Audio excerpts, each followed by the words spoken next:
The internet is full of half-truths and all-out lies. We've all seen them, and many people on social media complaining about it. Here's your chance to show and prove. WorldAfropedia.com is a Black-owned and operated encyclopedia. There are several thousand articles, but we need help. We can't uncover all the truth ourselves. So please, join us and become a writer, editor, or blogger for WorldAfropedia.com today. Every little bit counts. We owe it to the future generations to put the truth out there. Visit WorldAfropedia.com, the African-centered encyclopedia, a global database of African knowledge for the purpose of bringing about global African wisdom and understanding. WorldAfropedia.com. This is chapter 23, The Color of Success. Miranda is a senior software programmer for a Fortune 500 company and earns a six-figure salary. She drives a luxury car, lives in a downtown condo just blocks from her job, eats out twice a day, and is always stylishly attired. 5'6" and attractive, Miranda maintains her trim 140-pound frame by exercising 3 times a week at the pricey health club in her apartment building. Miranda avoids interacting with black copy clerks, messengers, and secretaries at her firm since she has nothing in common with them. She has a handful of black friends and associates, all Ivy League grads like herself, who work for other Fortune 500 firms. She attends most company functions and occasionally joins her white coworkers for happy hour at bars near their office. She dated a white consultant for a few weeks the previous year, but they went their separate ways after he said he wasn't looking for anything serious. She hasn't met anyone since and is dateless most weekend nights.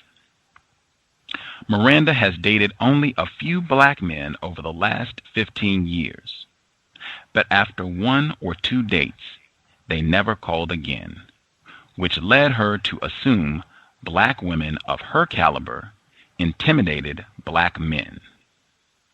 This was confirmed in her mind after one black jerk said at the end of their first and only date that if he wanted to date a white woman, he'd find a real one.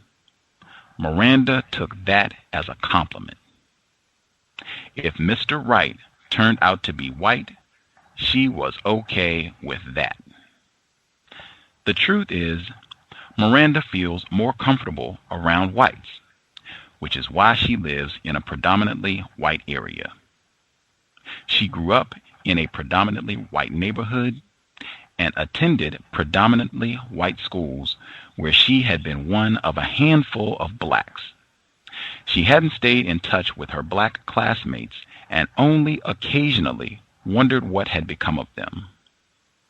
Although Miranda's Midwestern city is one of the most segregated cities in the nation, she swears she has never personally experienced racism, except for the occasional white ignoramus who disliked blacks. Shoot, there were plenty of blacks she didn't like herself. She refuses to be manipulated by all that brother and sister crap blacks use as a crutch. All blacks have to do to overcome white misgivings and negative stereotypes was to be more prepared and work harder than their white peers. No, it wasn't fair, but life wasn't fair. It was just that simple.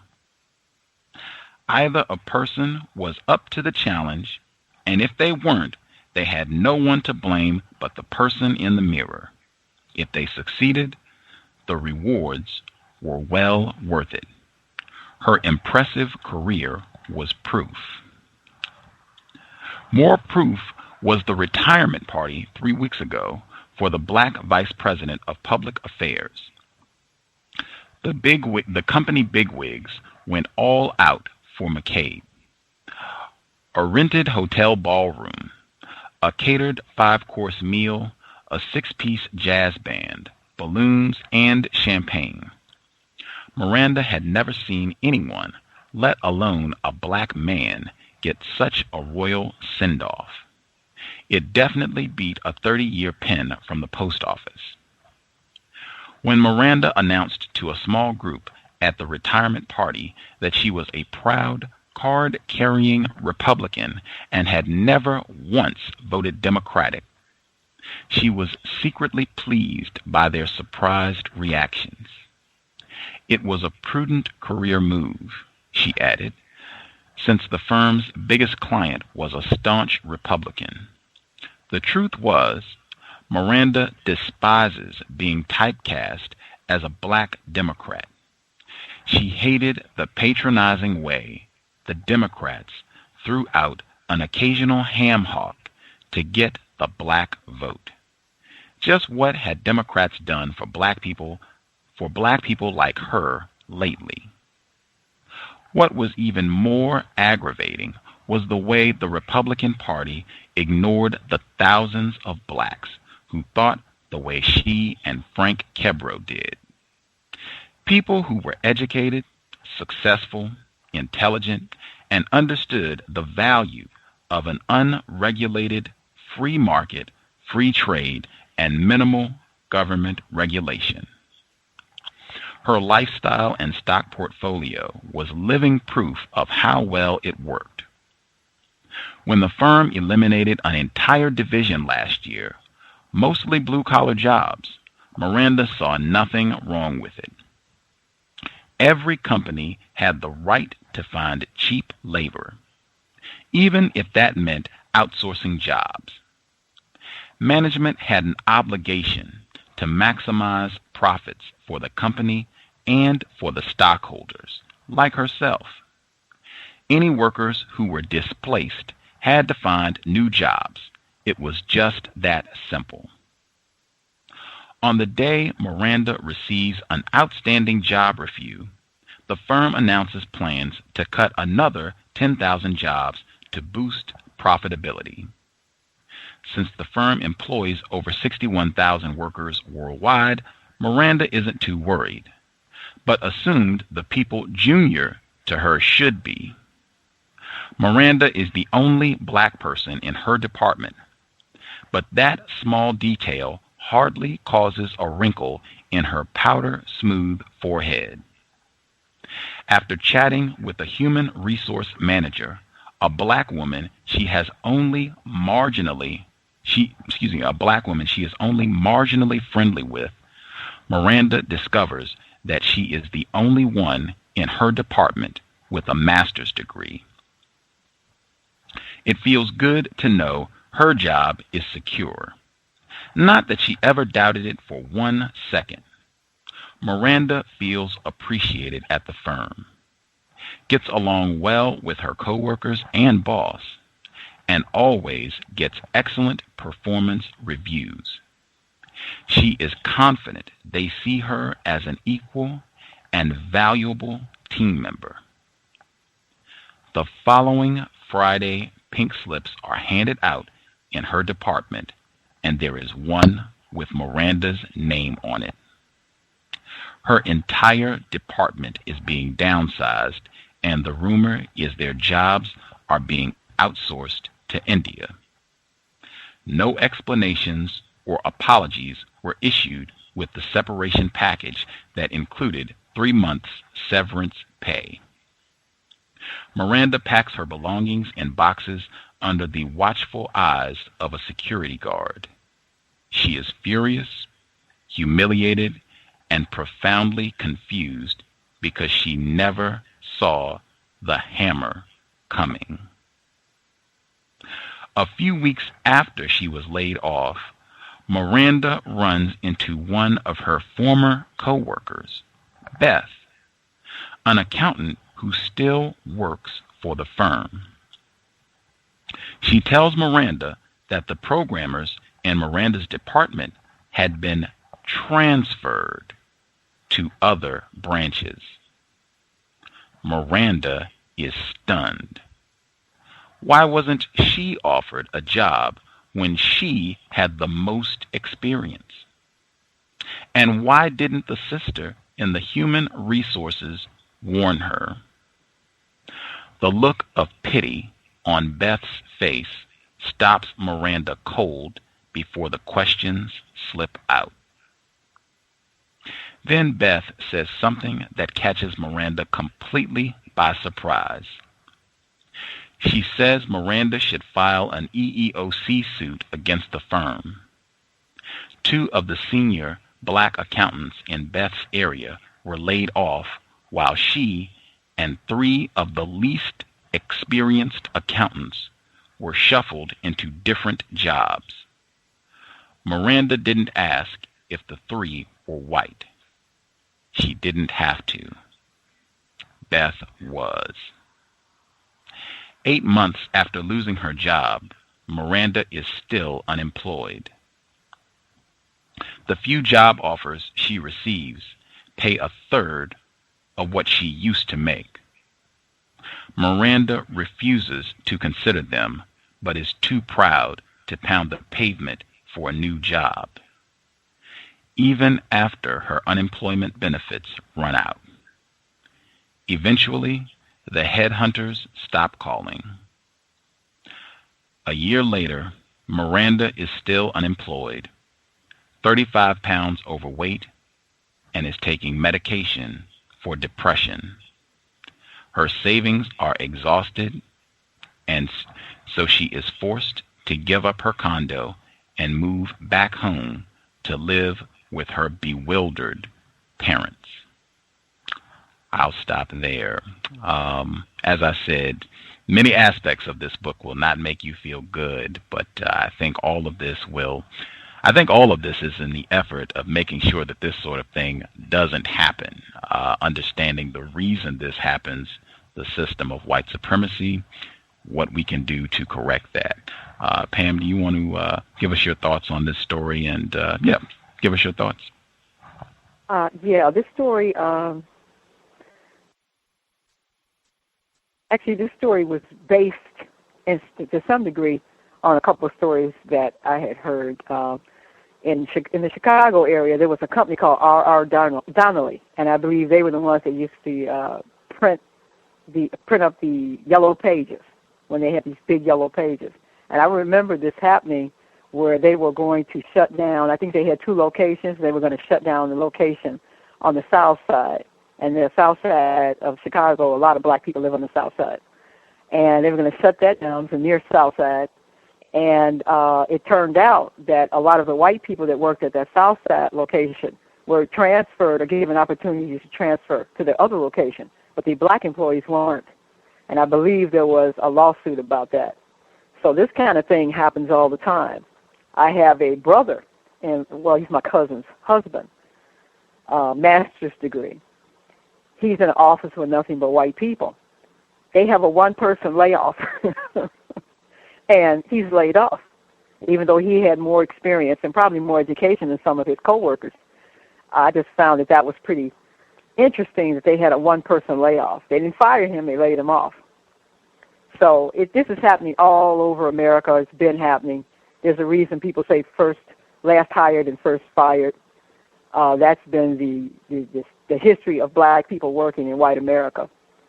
So I thought it was important because I also knew a person who was in her situation and thought the way she did.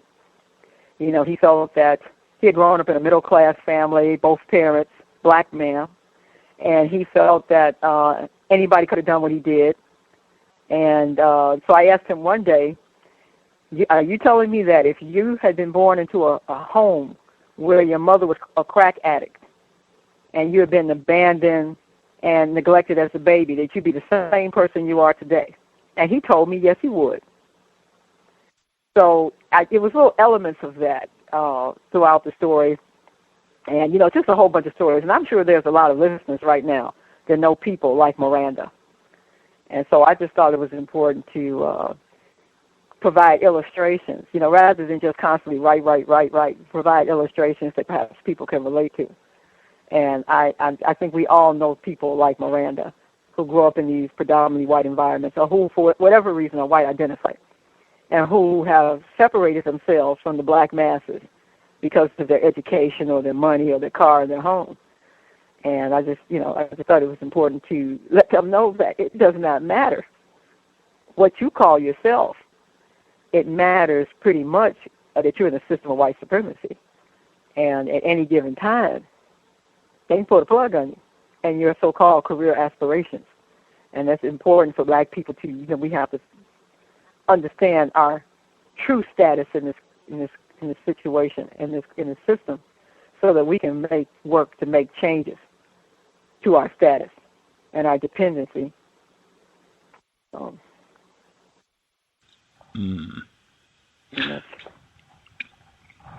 Oh, just one more thing I wanted to add. There was a supervisor. When I used to work for a corporate America, there was a supervisor, a black supervisor, the only black supervisor in our office. And his nickname was Smiley. And he used to smile all the time.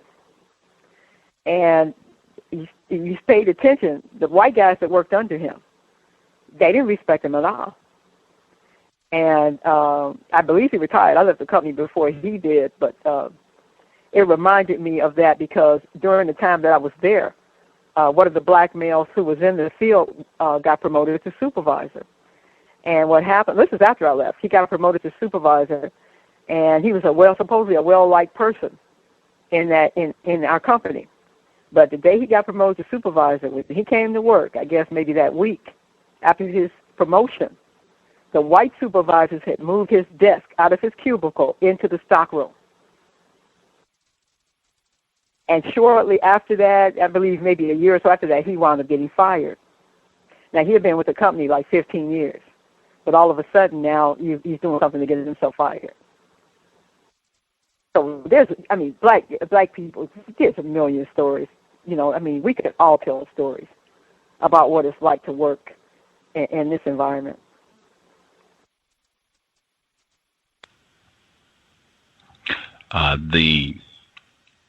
The conclusion of that story, do you think that's accurate? The conclusion where she has, I think she's 35 pounds overweight. She's taking medication for depression. Do you think this is what can happen to some black people, that they are confused about racism, white supremacy, they're being mistreated? Do you think this is where it can go? Absolutely. And again, I know somebody in that situation.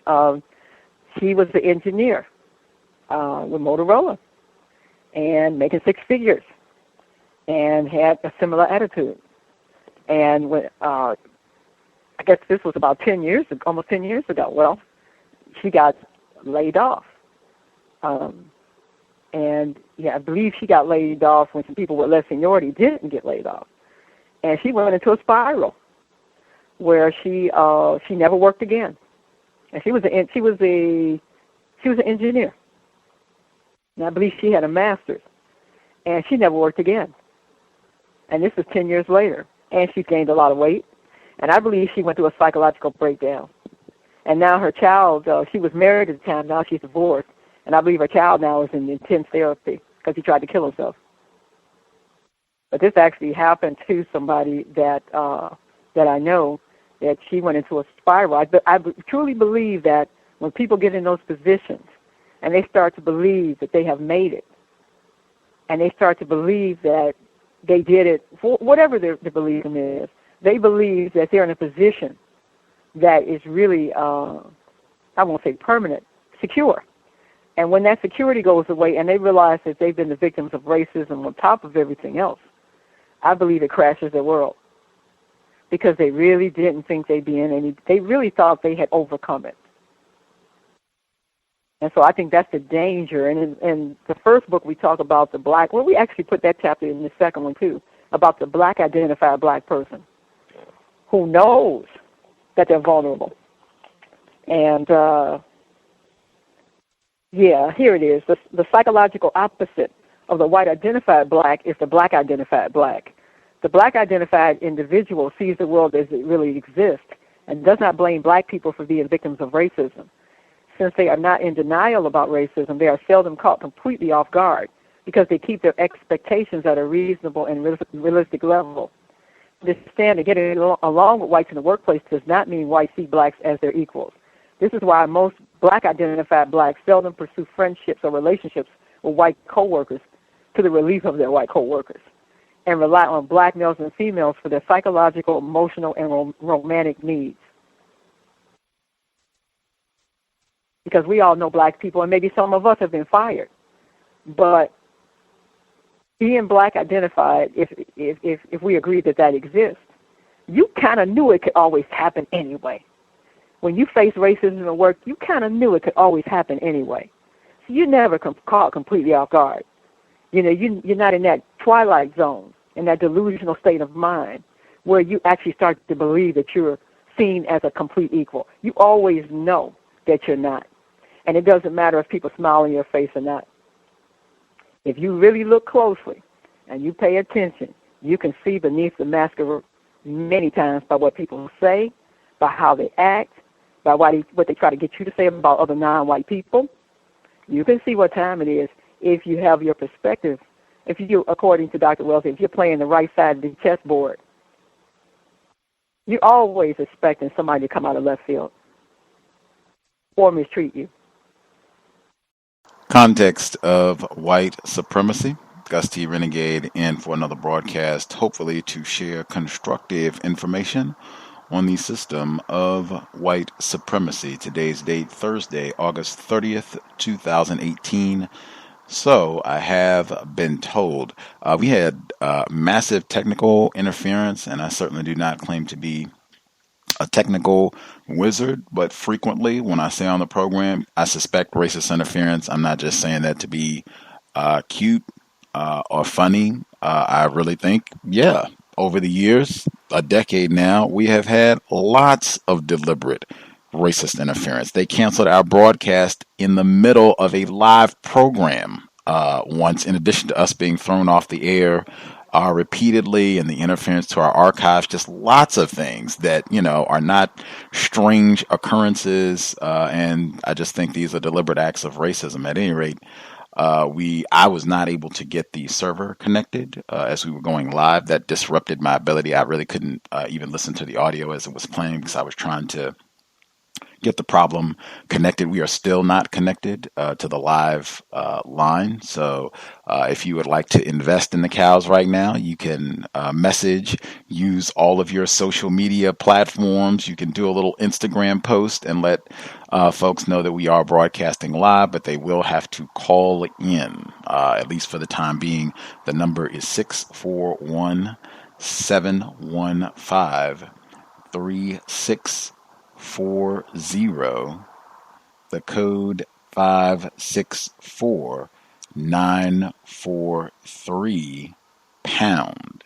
Press star 61 if you would like to participate. I will let folks know if that problem gets resolved as we proceed, but at least for the time being, you will have to call in to listen to the live program. The archives should be no problem. But for now, dial in if you would like to listen and or participate.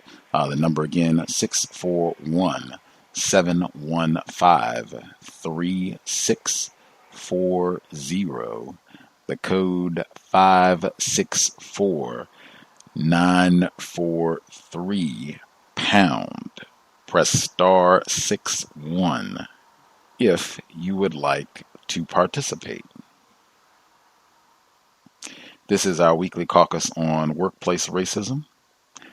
Dial in if you would like to share thoughts, commentary, suggestions. Especially, you should dial in. You should be like the first person, really, to dial in. If you have any codification or thoughts on what non-white people can do to minimize issues happening to them in the workplace, to minimize the likelihood of them being the one that gets laid off, gets that pink slip for whatever reason, doesn't get that promotion, that's not you. You get the promotions, you get the raises, pink slips come out, they never have your name on it.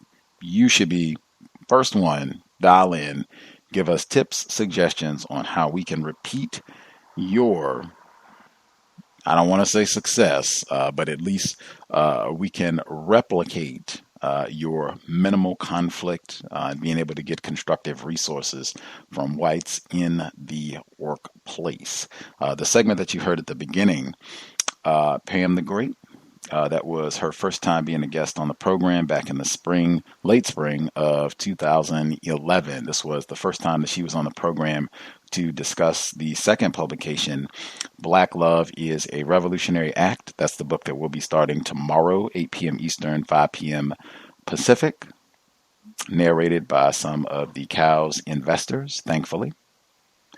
But that'll be tomorrow that we start. That section that was that I read, I think it's a little bit later in the book, but very important, right to what we are talking about right now. Why I think this program is so important. I think many people, if have not been in situations that are similar to what was described, certainly know other Black people where their experience sounds very similar to what Pam wrote about in Black Love is a Revolutionary Act. That's why we have this program, so that we can all be, and I think what she kept saying in that segment, to be more aware. I'm not going to be in a position, that's what we say on this program all the time, I'm not going to be stunned thinking that, oh, life is wonderful.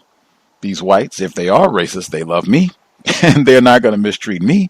I'm going to be taken care of. I'll be working here with Bill and Ted and Margaret until, I'm ready to retire. Not thinking that way at all. We are not homies. We are not friends. Even if I do strategically plan to attend a lunch meeting here or there once every third week or whatever my ratio is, even then I'm doing so that, yep, I'm going out with the racists for lunch today. I'm going to be sober and prepared.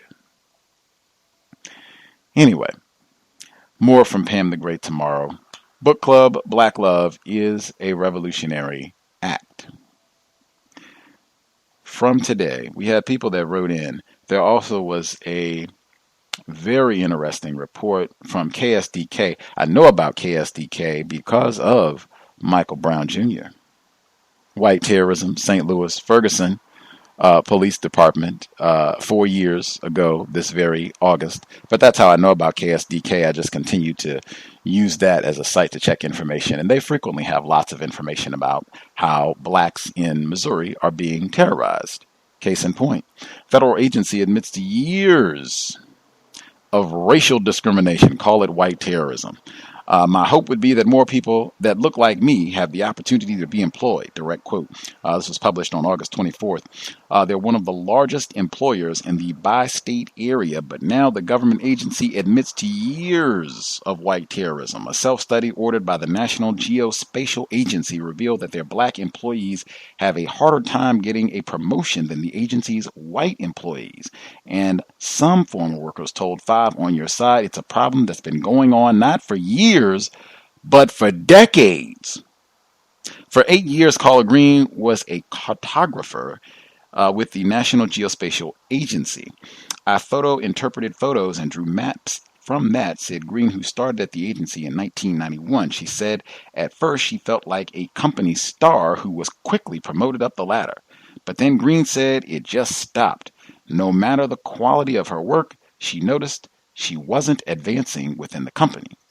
But she said plenty of her coworkers were. I would see other equivalent coworkers that started off at the same rank as I did, but then they were somehow promoted into a higher position, said Green. Curious, she would ask her supervisors for feedback. What is it that I need to do so that I can get to that spot? Great question. I-team, did you ever get an answer? No, said Green. And her experience perfectly echoes the findings in a study done by NGA itself. The topic, the state of black promotions within the agency. For example, the report confirmed that in 2014, the NGA did not promote any African Americans to the position of senior executive. The study also found that black employees were promoted less often than their peers. Not surprising. Why? The study found that some NGA supervisors had unconscious bias. I would insert the laugh track. It's always unconscious. They never get to the end of these and say, you know what? There were a few racists that work at NGA. They never say that. Every time it's unconscious bias. Black employees also got less honest feedback, fewer networking opportunities, and less training. I think we've talked about that last one a lot on this here broadcast. Some people were unofficially mentored, and I wasn't sure how that went. Probably with the socializing, said Green. The study also identifies African American employees were more concerned about being judged on their hallway file. That's a direct quote. An official assessment based on who they socialized with, their cultural fit, and personality. Does anybody else here have a hallway file? Anyone else here heard that term used before? Your hallway file? Continuing. It was a constant consideration for Green. They would have social events like happy hours, and I would attend them, but I would always be cautious of my behavior. I think it was more of an issue for my African American coworkers than it was consciously for my non-African American coworkers. Do we mean whites? Said Green. Ultimately, the NGA said the goal of its study is to create a more diverse workforce. Heard that from caller in Florida. It's something Green is hopeful those who follow in her steps can experience at the agency. My hope would be that more people that look like me have the opportunity to be employed, said Green. I don't think the problem doesn't seem to be that they don't employ niggers. The problem seems to be that they do not promote niggers. She has a job there. She's employed there, Miss Green. The problem is that she's not being promoted like the other folks, the whites who work there. Continuing, NGA workers have filed more than 33 federal discrimination complaints reports against the agency since 2005. In a statement, the NGA said they're working to develop more networking and mentoring opportunities for minorities in the agency. The agency's Western Regional headquarters have been near the Anheuser-Busch Brewery, south of downtown, but a bigger, more modern facility is being built in North St. Louis. The agency employs more than 3,000 workers. Connecting the dots, very important within the system of white supremacy. I thought this report was very important as well. It's not Michael Brown Jr. That is not the problem. And his murder by enforcement officers, suspected race soldiers. That's not the problem. Even this is the same time where they were passing racist jokes in the Ferguson Municipal Court. Mary Ann Twitty, was that her name? If my memory is accurate, but they were making all the racist jokes about President Obama and some of the other niggers, I think, calling them apes and such. It's not one isolated problem. When you begin to broaden your understanding, get the 10,000 foot view, if you will. Oh, this is what it means to be white. This is system of racism, white supremacy in all areas of people activities. This is not unconscious bias. This is dedication to white terrorism in the area of economics, labor. We're going to make sure, even if these niggers come here and do the best work we've ever seen in history, they make the best maps ever. Greatest cartographer in the history of man, woman, humans. You're going to be working at the same level for the next 20 decades. That's what the system, if anything, we'll steal your work and take credit for it. Give you a mop or broom as your retirement gift as we boot you out just before you get your full pension. That is the system of white terrorism. And this report that you just heard from KSDK is not as glamorous, not as dramatic. It's not going to be any hashtags for black federal employees who are being shafted as cartographers. Not going to be any parades or rallies in Ferguson, I don't think. For them, it's the same thing. Exact same thing, just connecting the dots. But this is why I go to KSDK regularly now, Michael Brown Jr. and KMOV in St. Louis. I picked up multiple outlets to check information on white terrorism. With that, we did have people who wrote in about their own problems. We'll share that as we go. If I get the problem with the live connection corrected. I will update so that if you called in, you can listen online or what have you. Again, this is a time where you can invest in the cows without it having to be nickels. You can post online wherever you have social media and just let people know that we are broadcasting. But due to what I suspect is direct racist interference, for some reason the live connection is not going out. So you can't listen on a Black Talk Radio Network or tune in. You will have to call in directly. The number again is 641-715-3640. The code 564943 #. Press *61 if you would like to participate. First few folks who dialed in with a hand up. If we have any folks, what is it? Hallway file? Hallway file. That was the first time that I've heard that term before. Has anyone heard that term before? Certainly if anyone has had that term used, where someone is saying that, hey, your hallway file is looking a little suspect, man. We didn't see you at the Christmas party. You weren't at the July 4th cookout with us, man. I don't know, man. You're going to have to work on your hallway. Has anyone heard that term used before? Has anyone got a gleaming hallway file? You're at all the banquets and you socialize and hang out at the water cooler for just the right amount of time. Say hello to just the right people as you're passing folks by. Let us know if you have any thoughts on the report from KSDK, which I thought was fascinating. That would be grand. Certainly if you have your own situation that you would like to touch on, that is always welcome. First few folks who dialed in with a hand up, line should be open. Proceed. I'll be heard. Greetings, Rob in Wisconsin. Sir, San Diego. So, can you hear me clearly? Yes, sir. Okay, so I have been hired at a job. I'm waiting for the schedule to come out. That should be the beginning part of next week. The person that hired me is self-proclaiming that he is a white person. When I interviewed with him, I do not believe he would be accepted white by other white people, and I wonder if he is classified as a Hispanic white.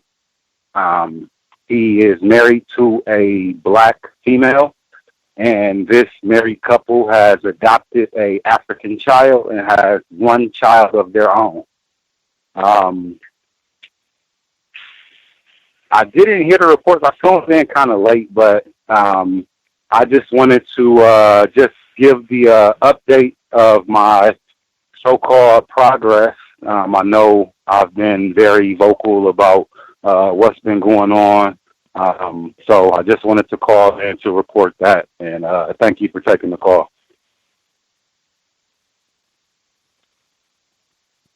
Appreciate that, Rob in Wisconsin. Well, no longer Wisconsin. Rob in San Diego now. Much obliged for the update. I guess let us know how you're progressing. If we have folks that are in the California area and you want to help Rob get adjusted, or anyone else, feel free. Let me know and I can pass along your information. If we have other folks who dialed in with a hand up, if you have commentary, line should be open. Proceed.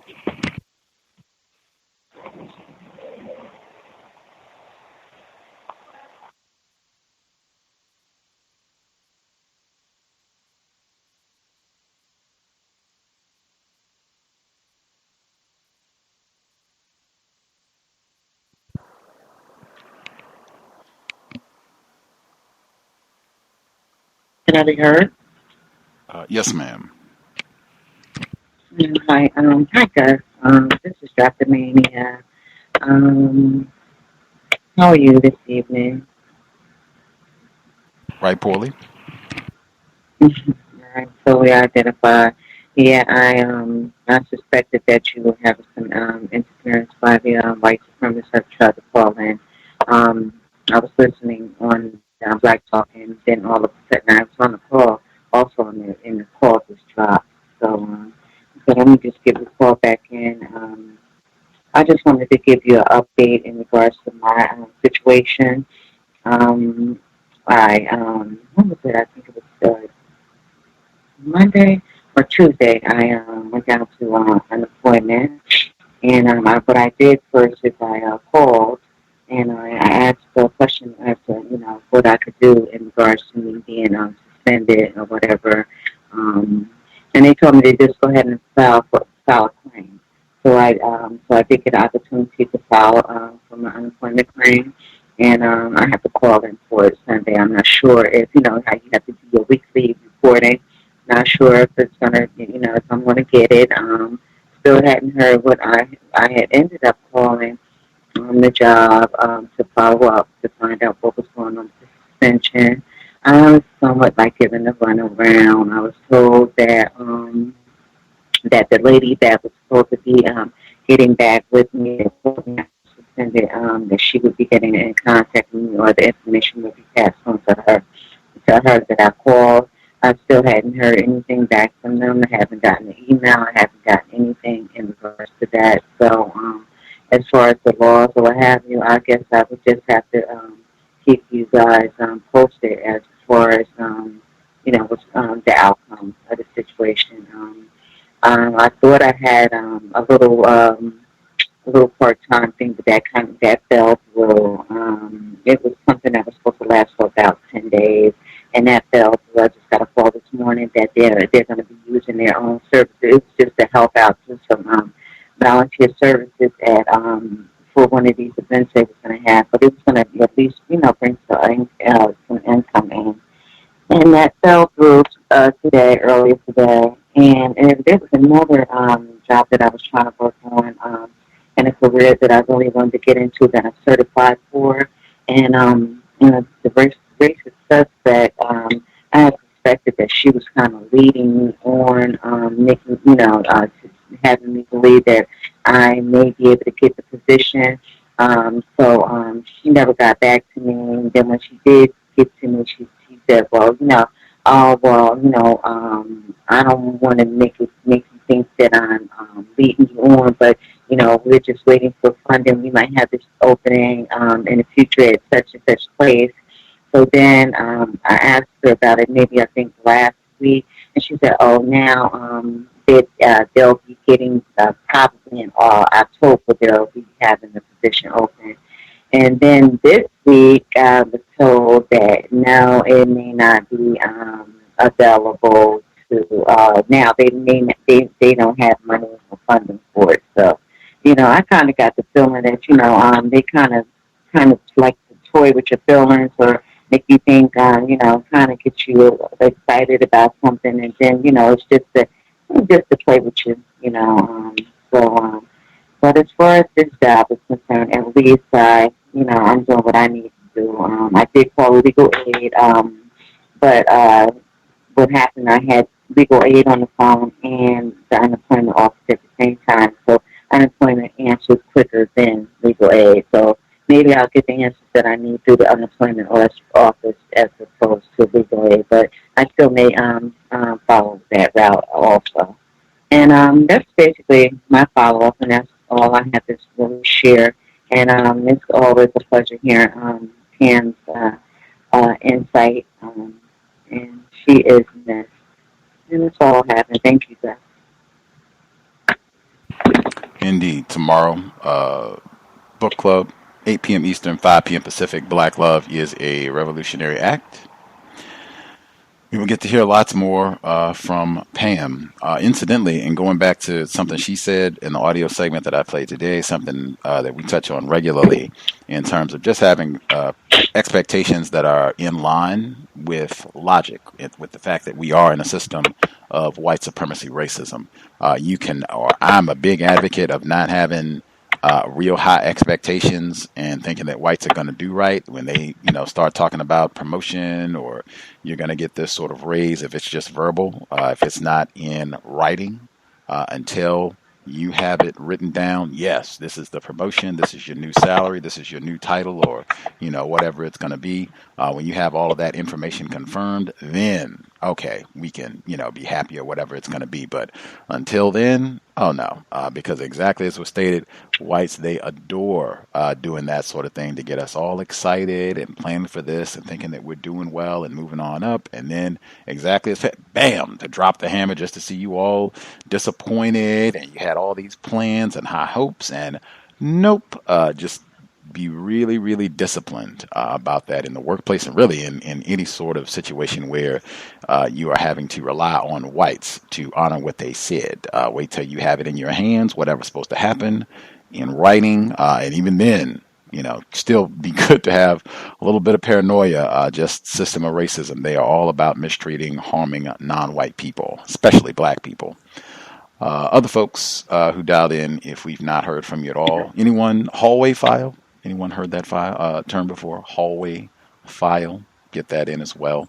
Other folks that we've not heard from at all, if you have a hand up, proceed.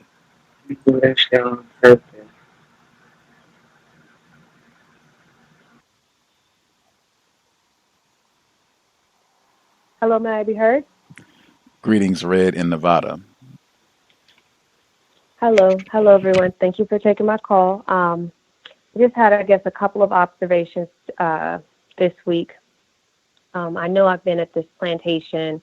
I guess I'm finally, out of like the probationary period, and I've noticed that like some of the white people who were hired around the same time that I was, because there's new positions that came out, and they immediately applied, even though I've seen like some of their, because like we can see kind of their their levels of like how they're doing, how well they're doing on the job. That's, we can actually see like everyone in the area. They let that be known to everyone. So it's not like just a secret if you're like on your team or group or whatever. So I just thought that was interesting, and I didn't hear that same thing from some of the non-whites and black people that were hired at the same time as I, and just maybe just observing just the confidence that whites immediately have whenever they go into a job, whether they are, really good at the job or whether they're bad. Because I didn't even think to apply for a different position, because I just assumed like I'm still too new, and there are other more seasoned people who might be applying, and just kind of measuring myself automatically up against them. But that was the one observation. The second one I think it was last week or maybe the week before last, I had spoken about how there was a victim who was fired because they had joked around and said, oh, they were going to hit a suspected racist. And to this week, it was funny because I observed this white man. He was saying something to a victim. I guess he was the victim had asked him for some help, and he had said, like, I guess when he was walking towards the victim, they're like, oh no, there's like, here he comes, kind of like just playing around, I guess, which shouldn't be doing, but almost like, kind of giving him, like, the white man this, I don't know, I don't really know how to describe it, but almost as if he was like, the warden, I guess, but not on that same level as like the caller from Florida. He'll walk around, make sure, if we aren't, doing what we're supposed to be doing at like maybe like a quick enough pace, he'll come over. He's like one of the ones who'll, come over to us, say, hey, you need to, get back to work, basically. So when the victim had asked him for some help, he finally came over. And then somehow they joked around, and the white man had said something about going out to the parking lot, basically to kind of fight. But at least the victim, knowing just what happened, just within, the past couple of weeks with that other victim who actually got fired, he was like, no, I don't want to go out to the parking lot. I don't know, anything about that. Even though like this victim is, I'm sure it wouldn't have gotten to that, but just kind of making sure that, he still understood that they may joke around with you, especially something so recent, and not care. But at least the victim, he didn't like fall into that same trick. But I guess that's that's the only two observations I have this week. Thank you for allowing me to share. Much obliged. Red in Nevada. That white arrogance around, hey, heck yeah, I've been here, on the job 5 days and I'm ready to, apply for vice president of the company. Like, I think we've had a few folks who've noted that before. In fact, and I'm saying arrogance because we've had some victims who reported that they seen whites on their job. They went and applied for jobs they weren't even qualified for. Like, it had all of the prerequisites and everything listed, and they didn't even have the necessary qualifications for the job, and still confidently put their resume at the top of the list. Absolutely. I think I should get the job. Number one candidate, in fact. Like, that is the system of white terrorism. And the victim having the restraint logic enough to not respond to being challenged, or even if it was in a joke, let's go out to the parking lot and duke it out, or whatever it is. We said that all the time. You do not want to be joshing around with whites on the job. At the best that I think could happen is a racist joke. I think that's the best, is that you get in a habit of playing around with them, and then whammo, they can call you a nigger or whatever it is. And, we, mess around all the time, brother. I thought, we hang out here. We're like a family. That's about the best that could happen. The worst, you end up with somebody's testicles on you, fired. You say the same thing and get terminated. Or, nothing good can happen. You are not there. These are not your friends. These are not your family members. These are suspected race soldiers. Behave accordingly. The best thing that you can do is, as a black person, get a rep. You don't want to be smiley on the job, as we heard from Pam. You want to be serious. You speak to everyone. You're courteous, but serious, professional. Don't do any of that horsing around. Serious. Stickler for the rules. I think I said that before. Stickler for the rules. That's the type of person, the type of reputation that you want to build on the job. Other folks that we've not heard from at all. If you have a hand up, proceed. Can I be heard? Retired firefighter in Florida. Yes, sir. Yes, sir. The white supremacists will set you up if you don't have a consistent plan. What I would like to share, it's not so much of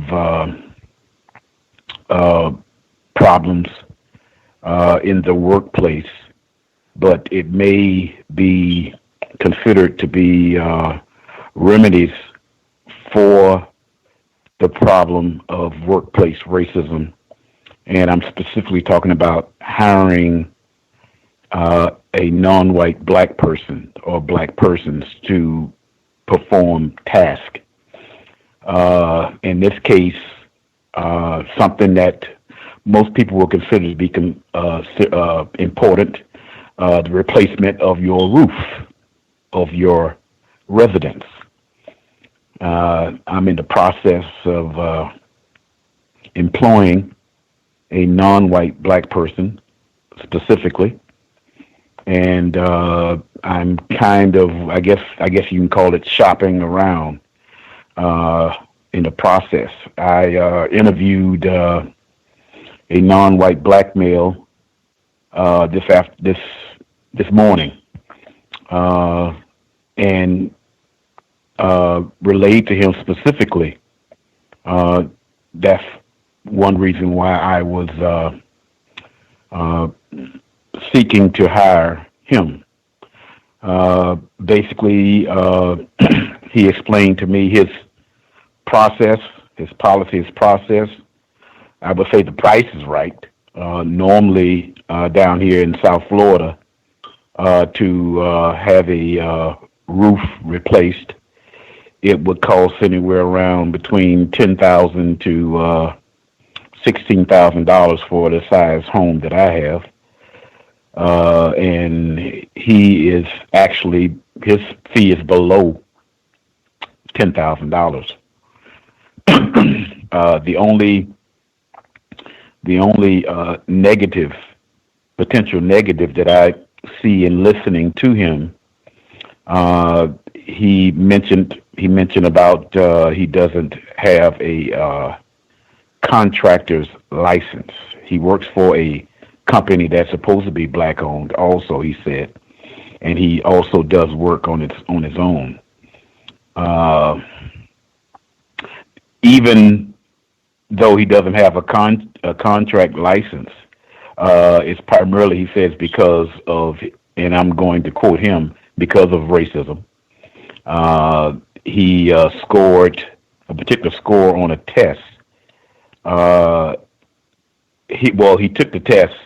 He took the test right, I think, right after he was recovering from either a stroke or a heart attack, one of the two. I can't remember exactly which one. He's had both of them in his medical histories. He stated to me, and he was supposed to get the time to take the test again, and he was told that he would be allowed to do so. But his name, I think his first name is Antonio, and they thought that he was not they thought he was a white person, I guess. He said, and until they found out he wasn't, and then they changed that idea about having to take the test again. I didn't bother to ask him why he didn't go ahead and pursue to try to take the test again, but nevertheless, that's the only obvious minus as far as in my evaluation. He took me around to several homes, at least three or four. All of the residents were there to see, for me to observe his work and also ask some questions to the people who past people who hired him, and all of them were overwhelmingly as a plus for him and his work. I'm going to interview at least one or two other potential non-white black roofers to get this job done, and then I'm going to make a decision. And that's my report for this week. Thank you. Spectacular. Also, I'm open. I am open for suggestions if anybody has any suggestions. Thank you. Spectacular. Spectacular. I guess folks can let us know. That's certainly black entrepreneurship, something we talk about on the program. And it would seem like from the extensive report that he provided to you, thank you for sharing, that this black entrepreneur, carpenter, is experiencing some workplace racism. Once again, would seem to confirm just going into business for yourself, as they say, is not going to protect you from white terrorism. Federal black employee, work on roofs, whites are still going to terrorize and cause you all kinds of problems. And I suspect Thomas in New York, I don't want to be accused of what they call putting words in his mouth. That might be a form of white validation where you don't have that licensing from whites. You don't, complete their paperwork, or you don't take the tests or whatever it is that they want you to do. So they say, oh, we're not going to give you, the licensing to say that you did this, that, and the other.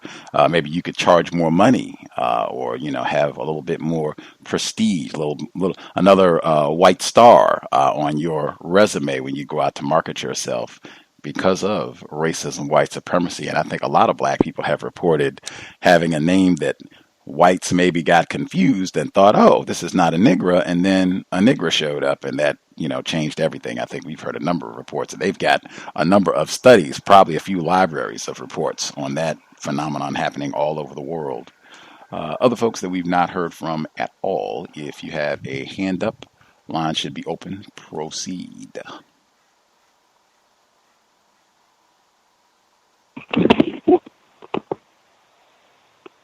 Can I be heard? Codified software developer. Yes, ma'am. Yes, let me just move away from the cello here. My son is playing. Good evening, Gus, and listeners and callers.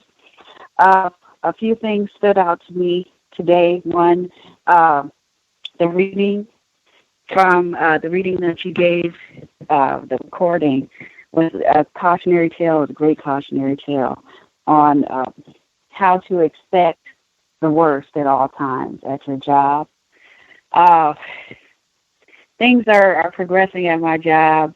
Interestingly, I'm sort of gathering information, so I'll report on that when I get more information. But I just wanted to comment on a few things that some of the callers have brought up. Rob in San Diego, with the quote-unquote Hispanic white, claiming that he was white. There is a white, I would call her a white female at my job, who actually, when I first met her, she started after I did. I did not think she was white. I thought she was non-white.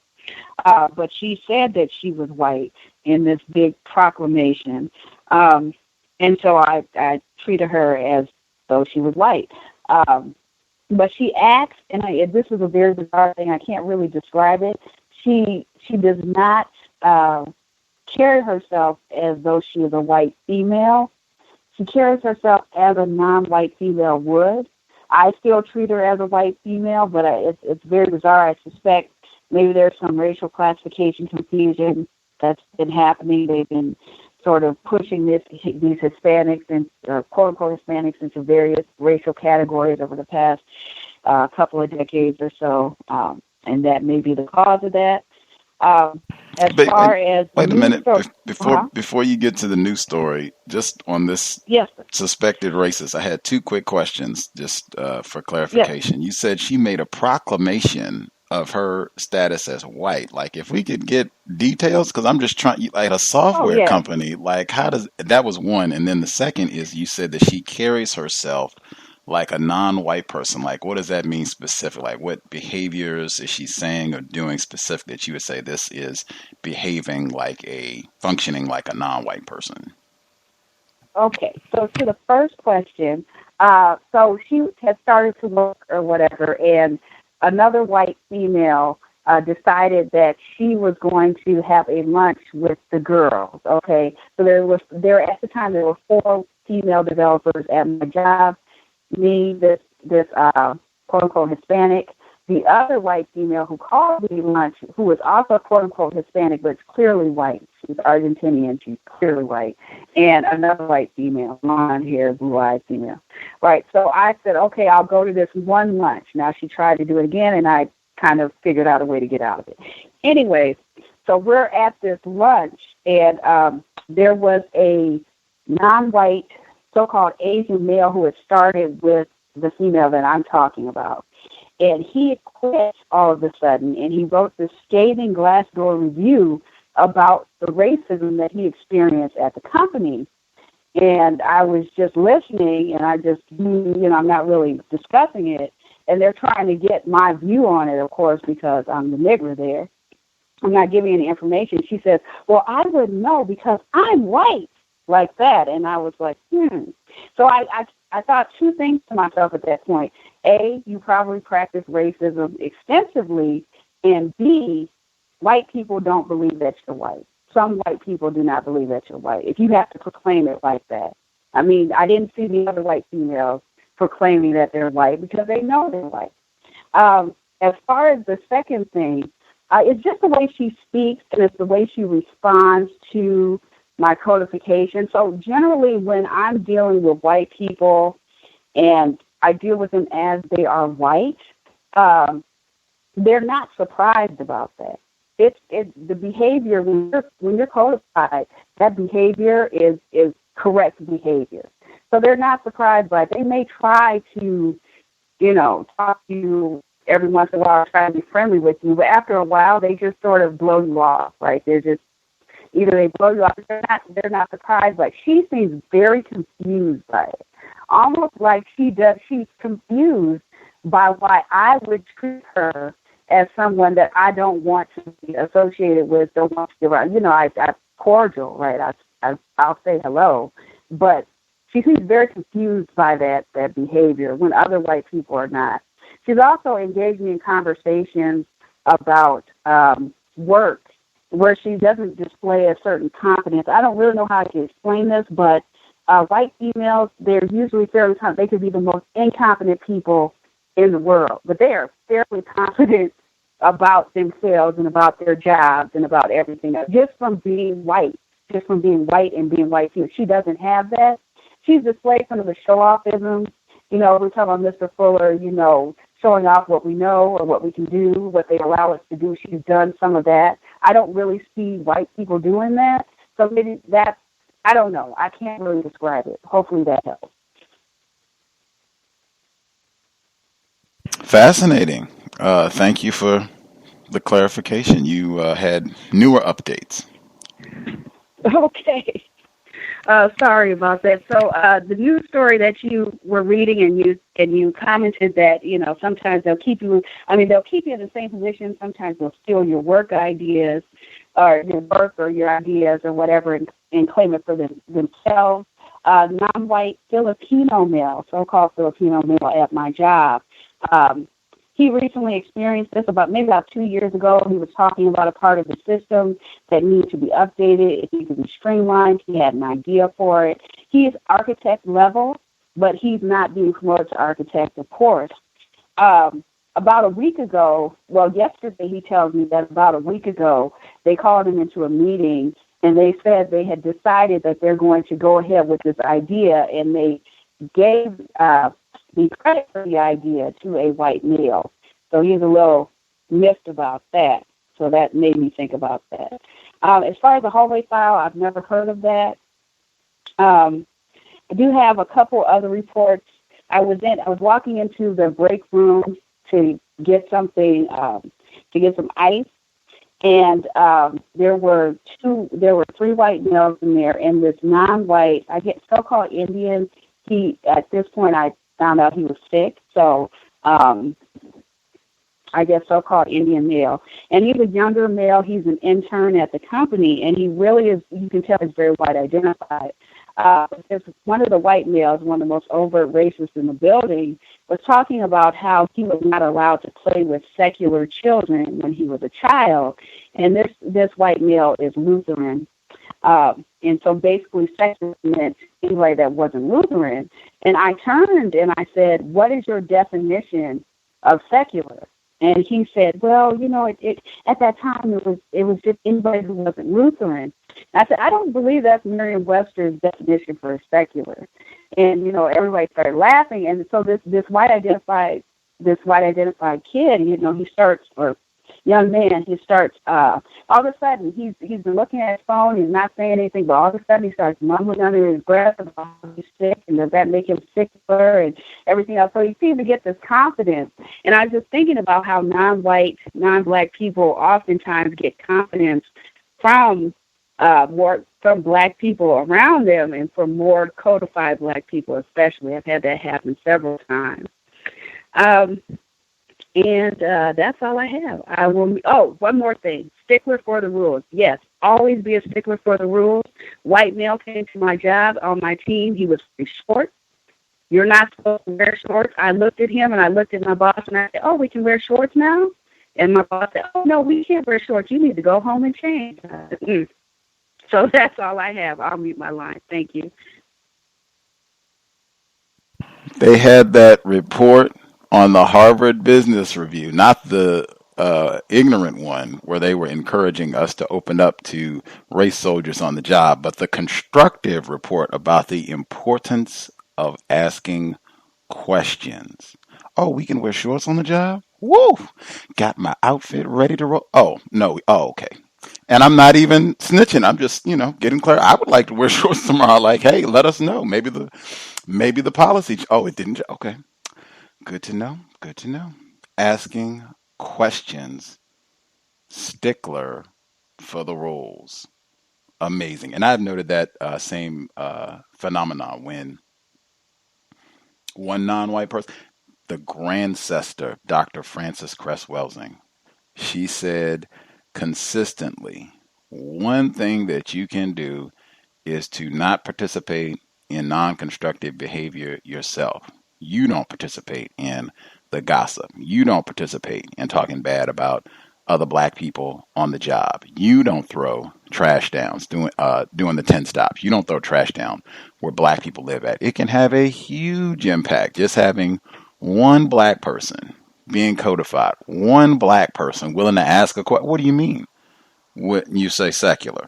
Having one black person who is not afraid to question a white man, a white woman, who does not necessarily accept everything that they have to say with a chuckle, it can have a huge impact on other non-white people who are present, not even just the black people. So I've seen that consistently. So absolutely, black self-respect, more powerful than a nuclear weapon, the Grandcestor. Other folks that we've not heard from at all. If you, again, due to what I suspect is deliberate racist interference, we are not streaming live at Black Talk Radio Network or rather, nor tune in. So the only way that you can listen live is if you call in 641-715-3640, the code 564-943#. Press star 61 if you would like to participate. Mr. Reed helped out as well and noted something was curious about all of the issues that we were having today, trying to get the broadcast rolling, but to be expected. Other folks who dialed in, if you have a hand up, line should be open. Proceed. Can you hear me, Gus? Yes, sir. Right on cue. Mr. Reed. Hello? Yes, sir. We can hear you. Yes, you are streaming. I'm streaming from my equipment. I have called in with the the voice over IP phone that's on your account. So I am streaming it. So you are streaming and have been for the last 45 minutes. If you have time after you get off this program, if you can give me a call and, I'll go over your software with you, see if we can resolve the issue or see if we can get you connected. Perhaps I have resolved the issue, but I am streaming the broadcast for you. I called in some real quick things to the firefighter. If a person doesn't have a license, it's possible they don't have insurance. And when you're talking about work on your home, you want to be careful about that. We had a pine tree that was like 5 feet from the back door of the house. It started leaning. I'm surprised it didn't fall. Shopped around myself, looking for black people. Couldn't find anybody with any insurance. That's very dangerous work, being how close it was to the house. No, have to go with somebody with some insurance in case the tree falls on the house. So that's just something to be cognizant of in terms of the person you interview saying why they didn't get no license, why they don't have a license, whether it's racism or not. Obviously, I can't comment on that. But when we're talking about extensive work on our homes, we want to make sure those people have insurance, or you can risk it. It's up to the homeowner. I did have heard when I worked in corporate America, the term hallway file. That's nothing but gossip. That's what it is. It's an unofficial personnel file that usually is people in human resources, and they are listening to gossip about you. Things like, oh, this person might have bad breath or body odor, or they don't dress appropriately, or just, things about them personally. But it's basically an unofficial personnel file that amounts to gossip. And how it got the term hallway file is hallway gossip. Like we're standing around the water cooler gossiping about people. So that's all that is. It's an unofficial personnel file. The other thing with the reporter who lost her job because she shared something on social media about racism. This goes back to the last time we were talking about social media and workplace racism. Actually, even though I don't work for another company, I am thinking about taking a second job outside the Black Talk Media Project. Therefore, today I made my profile, my personal profile on Facebook, private, made all my backdated posts. Nobody can see them on Facebook, and I had it remove me from coming up my name coming up, my Facebook profile by my name coming up in any search engine searches on my name. So Facebook allows you to do that. I did that today for a number of reasons. Facebook practice racism. We see that the representative down there in Florida, DeSantis, was an administrator for a racist hate group on Facebook. So Mark Zuckerberg has already stated that he thinks racists should be allowed a space on Facebook. So that's another reason why I deactivated my personal profile, although I will keep publishing the programs and upcoming programs to our Facebook pages. But I'm done with it personally. I just made a post. If you need to contact me, my contact information is on blacktalkradionetwork.com, or you can contact me through BTR Community if you're a member. On the woman though, her getting fired. It's interesting and quite hypocritical with Donald Trump, the way that he attacks the media and these people talking about freedom of the press and First Amendment and all of that. But isn't it interesting that reporters are not allowed, or their personal posts that has their name on it, whether they're on Twitter or Facebook, that their employers monitor that? I don't know if people heard the news, but ESPN just bought out Jamil, however you pronounce her first name, Jamil Hill, a black woman who would make political commentary through her Twitter. Well, apparently that was the issue with ESPN, and they bought out her contract. And I thought she showed the utmost black self-respect in not curbing her behavior and expressing her First Amendment rights in speaking on politics and speaking on racism. So she accepted the buyout and said she will continue to speak her mind on the issues, the political issues, racial issues, like everybody else. But I just thought that's quite interesting and quite hypocritical that industry claims, freedom of the press is one of the fundamental pillars of democracy, but yet you suppress the freedom of speech of your employees, particularly if they are non-white. I thought that was very, very interesting. I hope that the lady who was fired gets an attorney, and that attorney makes that argument that you violated her First Amendment speech. She's not on the job. I don't know the details. If you're not on the job, I feel like if you're in your home, off the job, off the print, you should be able to post whatever you want on your, of course, within reason, but you should be able to post what you want. Certainly share articles about whatever it is you want to share articles about, and they shouldn't hold that against you. But again, that comes in with the hallway file. The hallway file. Last thing, racial classifications lead to a lot of confusion.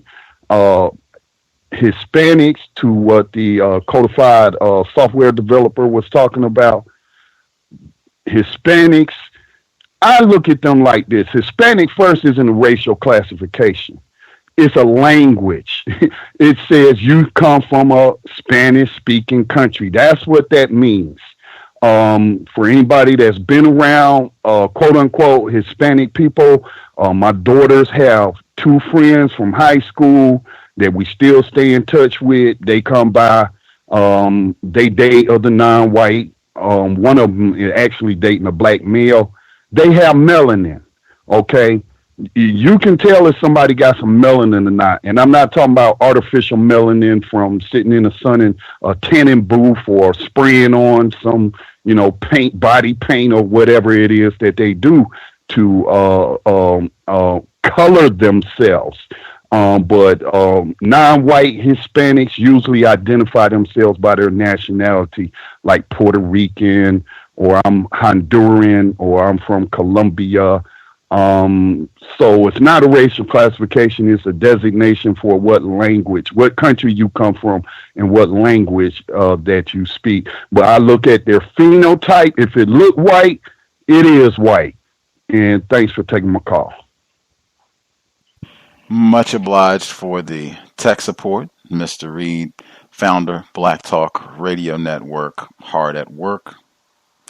And the commentary definitely about the insurance piece. Great question. If you're going to be having work done on your property, excellent point to Nab. Mr. Retired Firefighter, he might have questioned about that himself.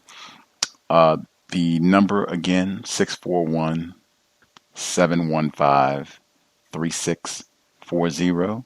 The code 564-943#. Press star 61 if you would like to participate. The black female reporter that Mr. Reed referenced, I forgot her name, but we talked about this last week, and I actually have an audio segment that probably next week I will play. But that segment we talked about last week, great point. With all of that talk about the attacks on the press, she should be what they call the poster child for being fired for a tweet that she made on her own personal time, wasn't cursing anybody out, just a report written by a white woman, no less. Not something rowdy, not Malcolm X, not Khalid Muhammad, a white woman talking about white privilege, and she gets terminated. And she already had a what they call racial discrimination suit filed, so this would just be like stapled to that report addendum. Other folks that we have not heard from at all, if you have a hand up, line should be open. Proceed. Can I be heard? Yes, sir. Greetings, everyone.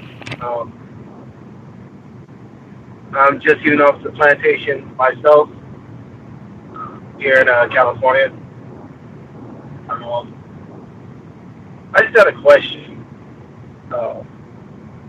I've noticed on my job how a lot of non-white, non-black, quote-unquote, Asian have higher positions. Yet I noticed a lot of them have trouble speaking or even reading in English. And I just wanted to pose that question. Has anyone else noticed that on their plantation jobs? And you're talking so-called Asians specifically, being in a workplace setting and not being able to read English proficiently, correct? Yes, sir. Okay. Has anyone noticed that? Is that a pattern in anyone's job environment or work history?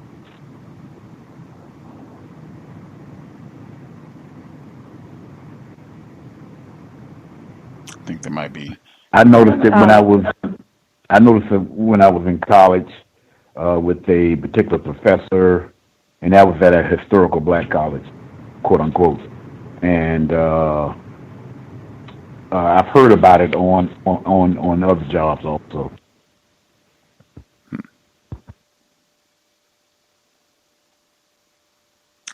Was there another person who was going to respond?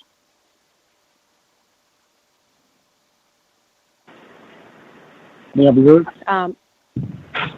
Heard you both. We'll get the female caller. Yes. I'm sorry, I'll be quick. I've noticed that, but not so much with quote-unquote Asians, maybe with quote-unquote people who speak Spanish, but I assume maybe that's a part of the conditional or temporary white status. And also I've seen in different plantations where that's something to where they kind of put in their policies or whatever, we can't kind of judge people on their limited English comprehension or something like that. but I feel like it's not so much for, the racism that they've done against, like, Black people who can't understand or maybe like, illiterate. It's more along the lines for maybe new immigrants. But that's what I've observed. Thank you. Much obliged. The male caller who yielded the floor. Thank you. Greetings, callers.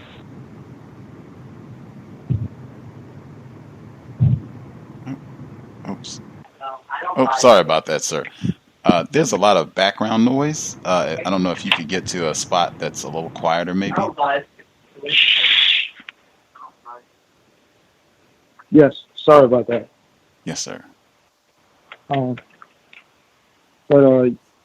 Just answering Ken Steele's question, I do work in an environment that is definitely has that, where there are many people that classify themselves as Asian that they may not be able to speak English that well or even read it that great, but their roles are definitely higher than the majority of people that are in the office. And it's predominantly because the company was even though it's an American company, a lot of its foundation is in Asia.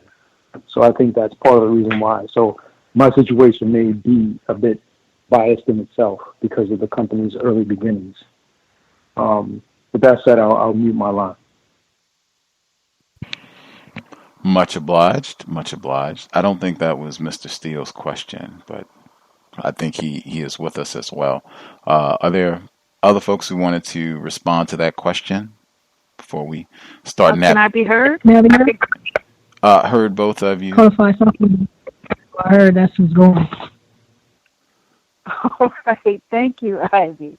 No, I was just going to say in IT, there are a lot of people who come over with H-1B visas.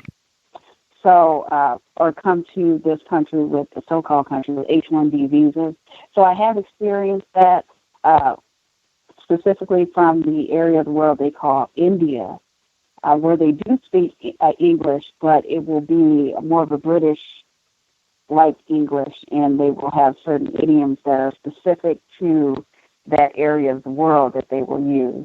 And they're usually in some sort of managerial position because they're managing resources over in that area of the world. That's all I have. I'll mute my line.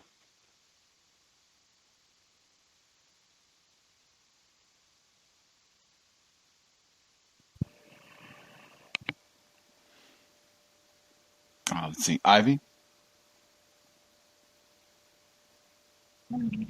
Greetings, Gus, and greetings to all the callers on the line. I actually kind of changed my mind about commenting, but I'll say it anyway. I changed my mind because I think I might be out of line here, but I guess I'm concerned about a question like that. Number one, it doesn't seem to have anything to do with workplace racism, and it seems like a question that could lead to people bashing other victims, and no one on this call has done that. I just kind of seen questions like that can lead to that, and that's really all I had. And if I'm out of line, Gus, please, let me know.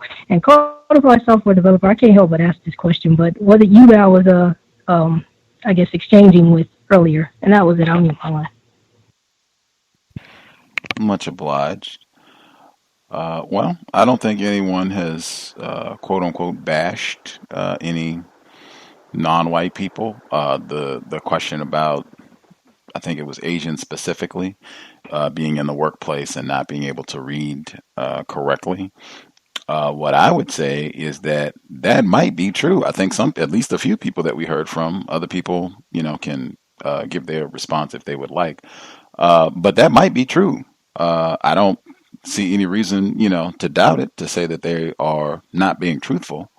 Let's, at least for argument's sake, let's say that it is true. And the reason I would say let's say that it is true, because we just heard in the same broadcast whites being promoted that were not qualified. I know that that's true.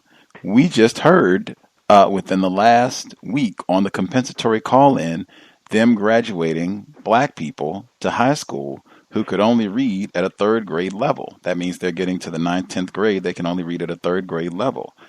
What I would conclude, again, connecting the dots, the grandcestor, what I would conclude, apparently racists have a habit of putting whites and even sometimes non-whites in positions where they are totally unqualified. And apparently they do this to strengthen the system of white supremacy. When it's to their advantage, yes, we will promote and have people in positions they are totally unqualified to be in. You could look to the White House. Some might say you could do that for, generations, all the way back to, anyway.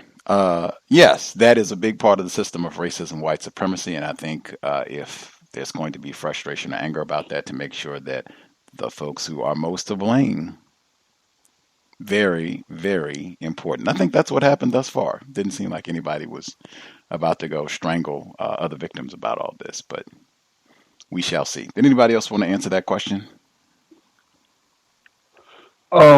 Yes, can I still be heard? Mr. Reed. I agree with you, Gus. And actually, I observed a tweet from a non-white black person. There's a case involving Harvard where, quote unquote, Asians are suing because they're saying affirmative action is discriminatory towards Asians. And the tone of the conversation was like being mad at the Asians. And I simply commented that racists are good at playing victims against each other. Racists are good at playing victims against each other.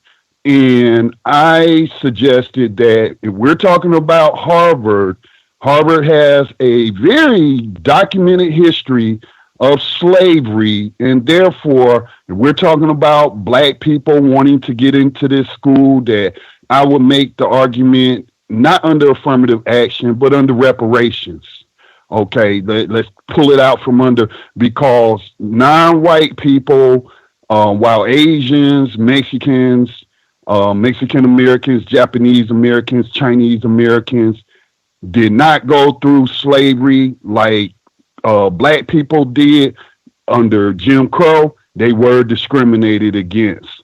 So I wouldn't even be making an affirmative action argument and being mad at some Asians because they being played. Jeff Sessions is the one who is stoking this, and he's now at the Justice Department, and he's siding with the Asians. So I'm like you, Gus. White people are to blame. Specifically, racists are to blame.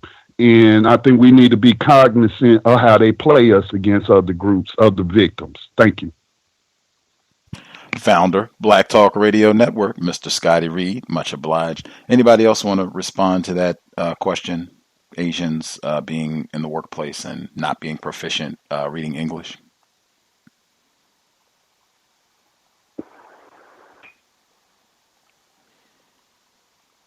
Perhaps we nabbed everyone on that question. Grand. Folks that we've not heard from at all, if you have commentary you would like to share, lines should be open. Proceed. Everybody heard? Yes, sir. Thanks for taking the call. I am driving, so if the background noise from driving is a little too loud, I can call in another week to share my experiences. But you tell me, is it too loud in the background there? You are okay thus far. Just wanted to quickly share a couple of incidences on the job. One has directly affected me, and one has nothing to do with me, but it still appears to be racism on the job. The one that affected me directly, I participated in a conference of different organizations under the same umbrella, had a representative from respective departments. And we would all meet up at a specific location, and everyone's traveling to meet at this location. And I don't know if I don't know if it's because of any racism, but it appears that way.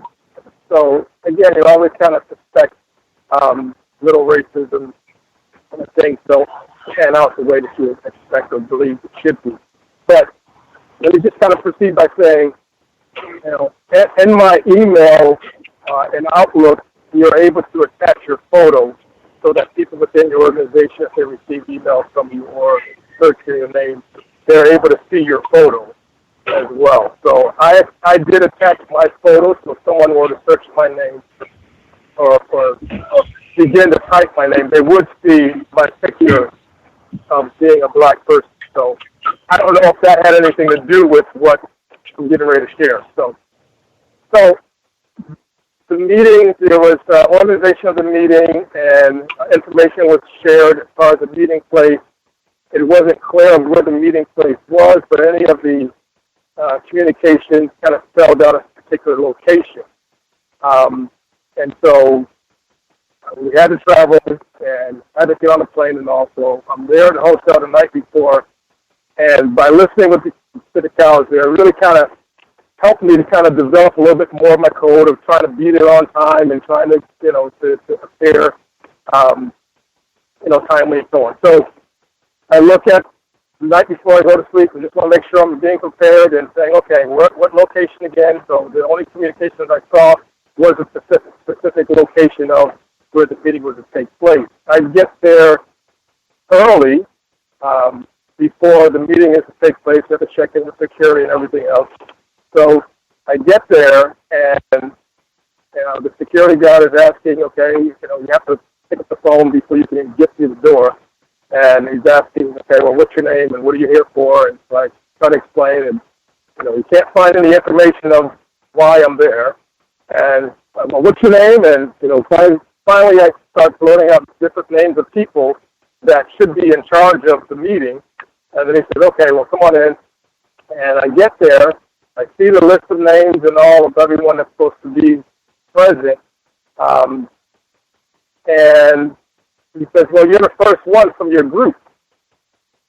So I'm sitting there, and I'm kind of waiting around a little bit longer.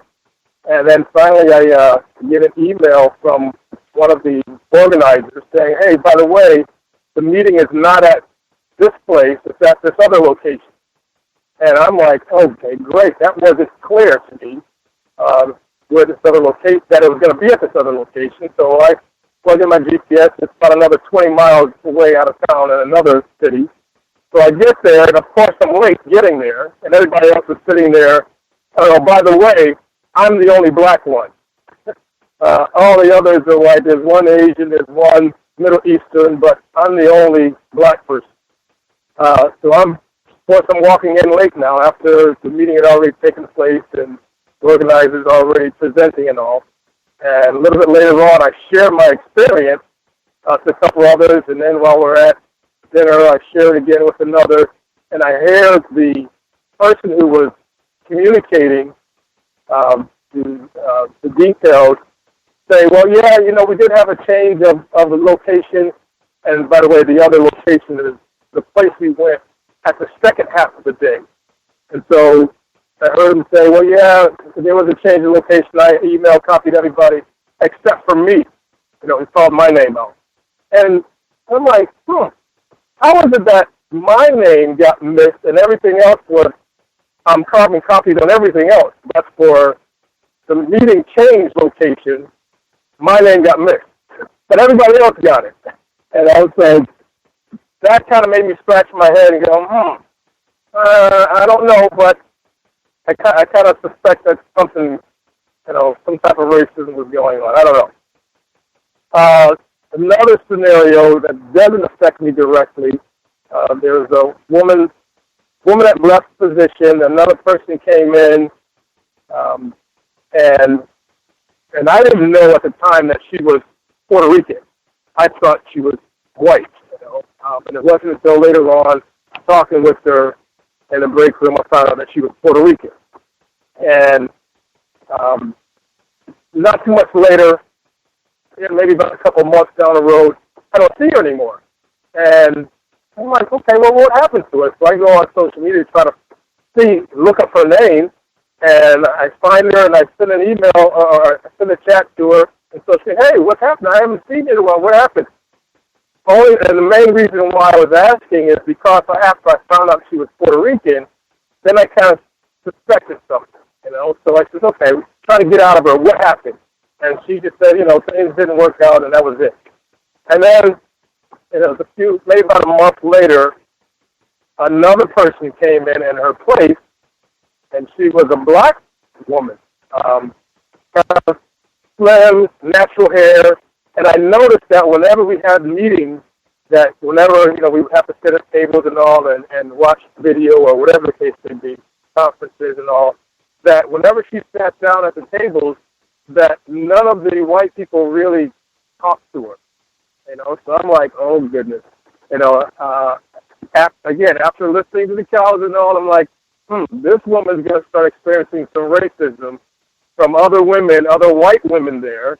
And I didn't really pull her aside and try to give her any heads up or anything, because I, again, just don't know for sure. But I started to see that whenever we were meetings, no one really associated with her, no one really talked to her. And it wasn't until maybe about 3 weeks or so later that she's gone. And then they brought in another person, another white person, a white male. And so I went back on social media and looked up the Puerto Rican again lady and said, hey, really, tell me what really happened, you know? And so she then started to share, well, you know, things wasn't really working out, and I really wasn't getting along with the person who was training me, who was a white woman, and said that, you know, whenever I would ask questions, she would really just get annoyed. And, you know, I could never really, you know, feel comfortable and really learn the things that I was supposed to learn. And I noticed, and I also heard that when the white male was being shown around, and someone asked, I overheard someone ask, hey, what happened to the other person that was there? And I heard the white woman who does the training, the supervisor and all, say that, oh, well, you know, it just didn't work out. You know, it wasn't a good fit for them. And she said this specifically, we knew it wasn't going to be a good fit for them, you know, and then they just kind of continued on talking about other things. And so in the back of my mind, I'm saying, okay, there was a Puerto Rican, the person who was training is white, they got annoyed all the time whenever the Puerto Rican was asking questions, didn't work out for them. Black person comes in, black woman comes in, they knew that it wouldn't be a good fit for them, and the next thing you know, she's gone, and now the white man is in place now. So, again, just kind of makes you scratch your head and go, you know, maybe there's some racism going on with that white woman who's the supervisor there. So that was really my couple of things I wanted to share. I appreciate you letting me share that. Much obliged. I know some people, you know, may pause with you seeing the black female being isolated, mistreated, not saying anything. And that's something we talked about on this program for a long time. Exactly what you said, following logic, can't be certain. Sometimes sharing information with other victims on the job can backfire and cause you problems. Unfortunately, we've had victims who have come on this broadcast and talk about that. Multiple victims come on this program and talk about this very thing. So you just have to make the best decision for yourself that's logical for you at that time and move forward. Just do the best you can. But that's exactly what was in the KSDK report that they were doing to the black people in St. Louis. Poor training or no training at all, and isolating them where they were missing out on opportunities and information and what have you. That's the exact standard operating procedure.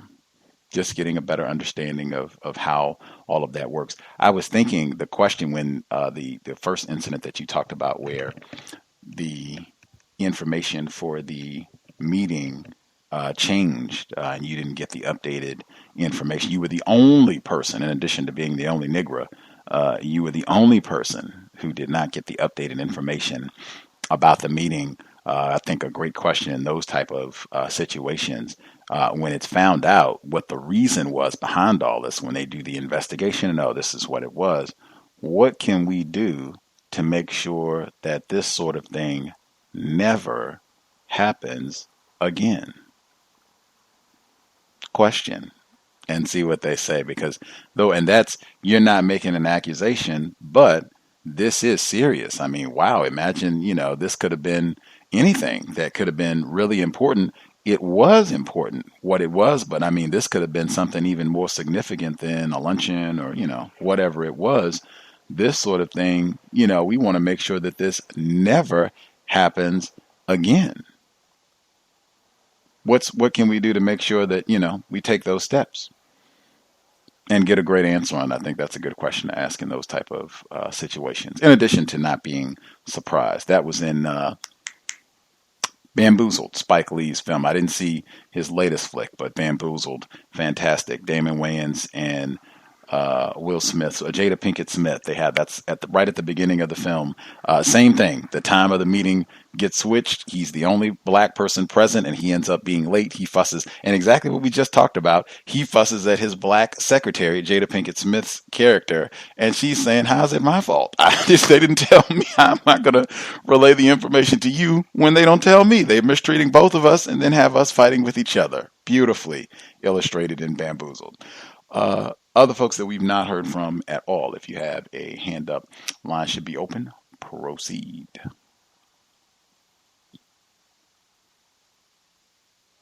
Can I be heard? Greetings, caller in Florida. Thank you very much, sir. Greetings to Gus, the host, the listeners and callers. I wanted to start out with a couple of experiences or observations, reports about the use of certain words, language. Like I noticed it's been mentioned on the program about how white people will utilize certain words in the presence of black people, but that same word, they'll say it in a different way around more white saturated environments, and there's a lot more white people in the environment. Like the word G-O-N-E, gone. Like, see, this girl or this woman, white woman, she says, and I think it's been a lot more white people using that particular word without the E at the end, G-O-N. So when they are responding to what a black person is saying, say, well, hey, well, she gonna be, he gonna be in trouble. But the person will say, well, she's going to be in trouble. They'll take off the word, either they'll say gonna or going to, or gone, like G-O-N. And I noticed, I picked up on this from two white women. And it's just that particular word, I noticed it kind of fluctuates. That's that first one I wanted to point out. The second one was, I was up in the judge's chambers in the JA. She was telling me how in the courtroom she was discussing, well, not in the courtroom, but after one of the trials, she was speaking with the stenographer, the person who types out the dialogue or the speech at a rapid speed or whatever. And she said that, well, she was telling me that she was getting testimony. The person was typing that testimony from, I guess, a person who was accused of something. And she said, you never know what the person was trying to do. And she said the person used the word fitting to, or something like that, fixing to, or fitting to. That's what she said. The person said, and she was wondering, hey, what does that mean? Does that mean she was actively engaged in the crime? Like, you don't know what that means, because she was responding to an attorney, and they are that meticulous with even the most single words, like not even a whole sentence. She said that just that word might have been her trying to escape or elude a question, her saying fit in there. And this is a white woman saying this too. So I'd like that kind of really was very interesting how she was having that conversation with this. I'm assuming it was a white person that does a stenographer job. Number 3 was the warden. She left the mail bins out in the waiting lobby.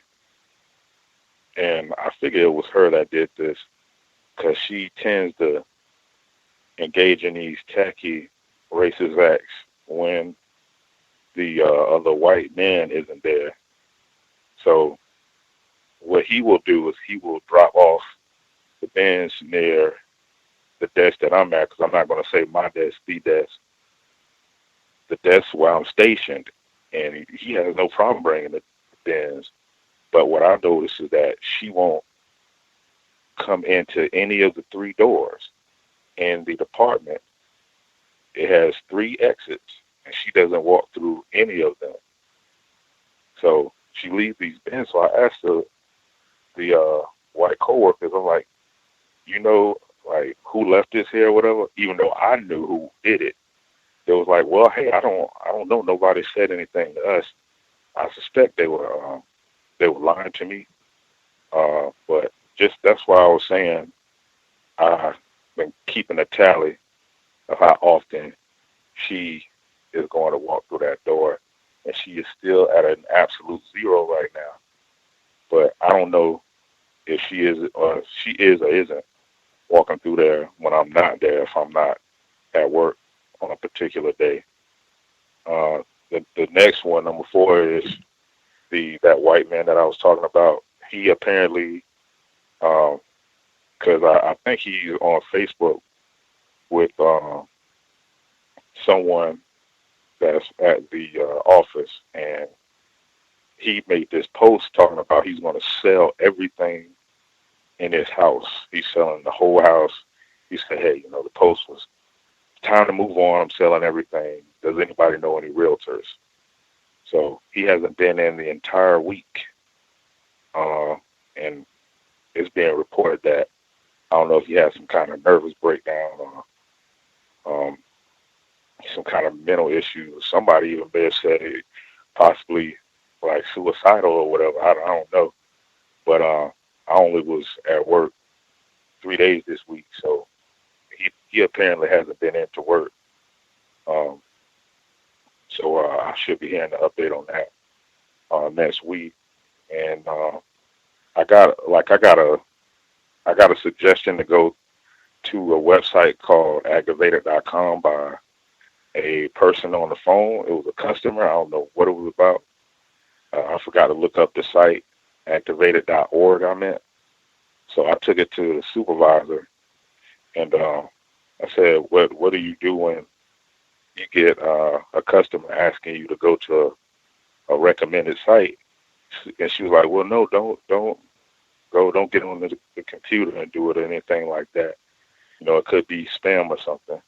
So she just looked it up while she was in there, actually. And she said it appeared to be a religious affiliated site or something like that, a religious related site. So I had never had that happen. And the last one is there was another customer that came in that spoke to the black female in front of me. And I think he was practicing racism because the way we print out copies for customers, we'll write down on the slip. We have these cutout slips to show how much the person has to pay, and they have to take the slip and the copies out the door and to the right to the front counter. So he was saying, man, y'all are very trusting of people.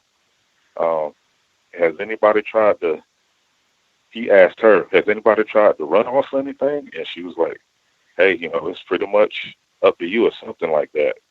And he said it once again. Yeah, you guys are very trusting. As he was walking to the door, and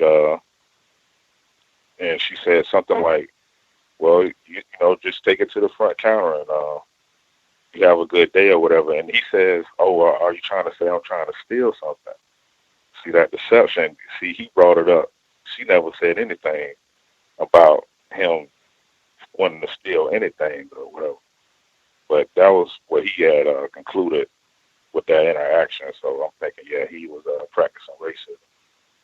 And that's the only thing I have right now. And thanks for allowing me to speak. Much obliged, caller in Florida. I was thinking the so-called opioid epidemic. The white man who might be suicidal on your job might be another casualty of the opioid epidemic. Don't know. Will be interesting to see what further details you get on that one. I think it is just brilliant that you are continuing the tally of the folks who are walking by. I mean, and just from that, just being able to get that information that this suspected race soldier is still at zero and not going by your area and adjusting her behavior to all of these irregularities, and then even maybe some Voltroning with the other whites conspiring to not rat out the fact that she is, not not going through your area. Um, the importance of words.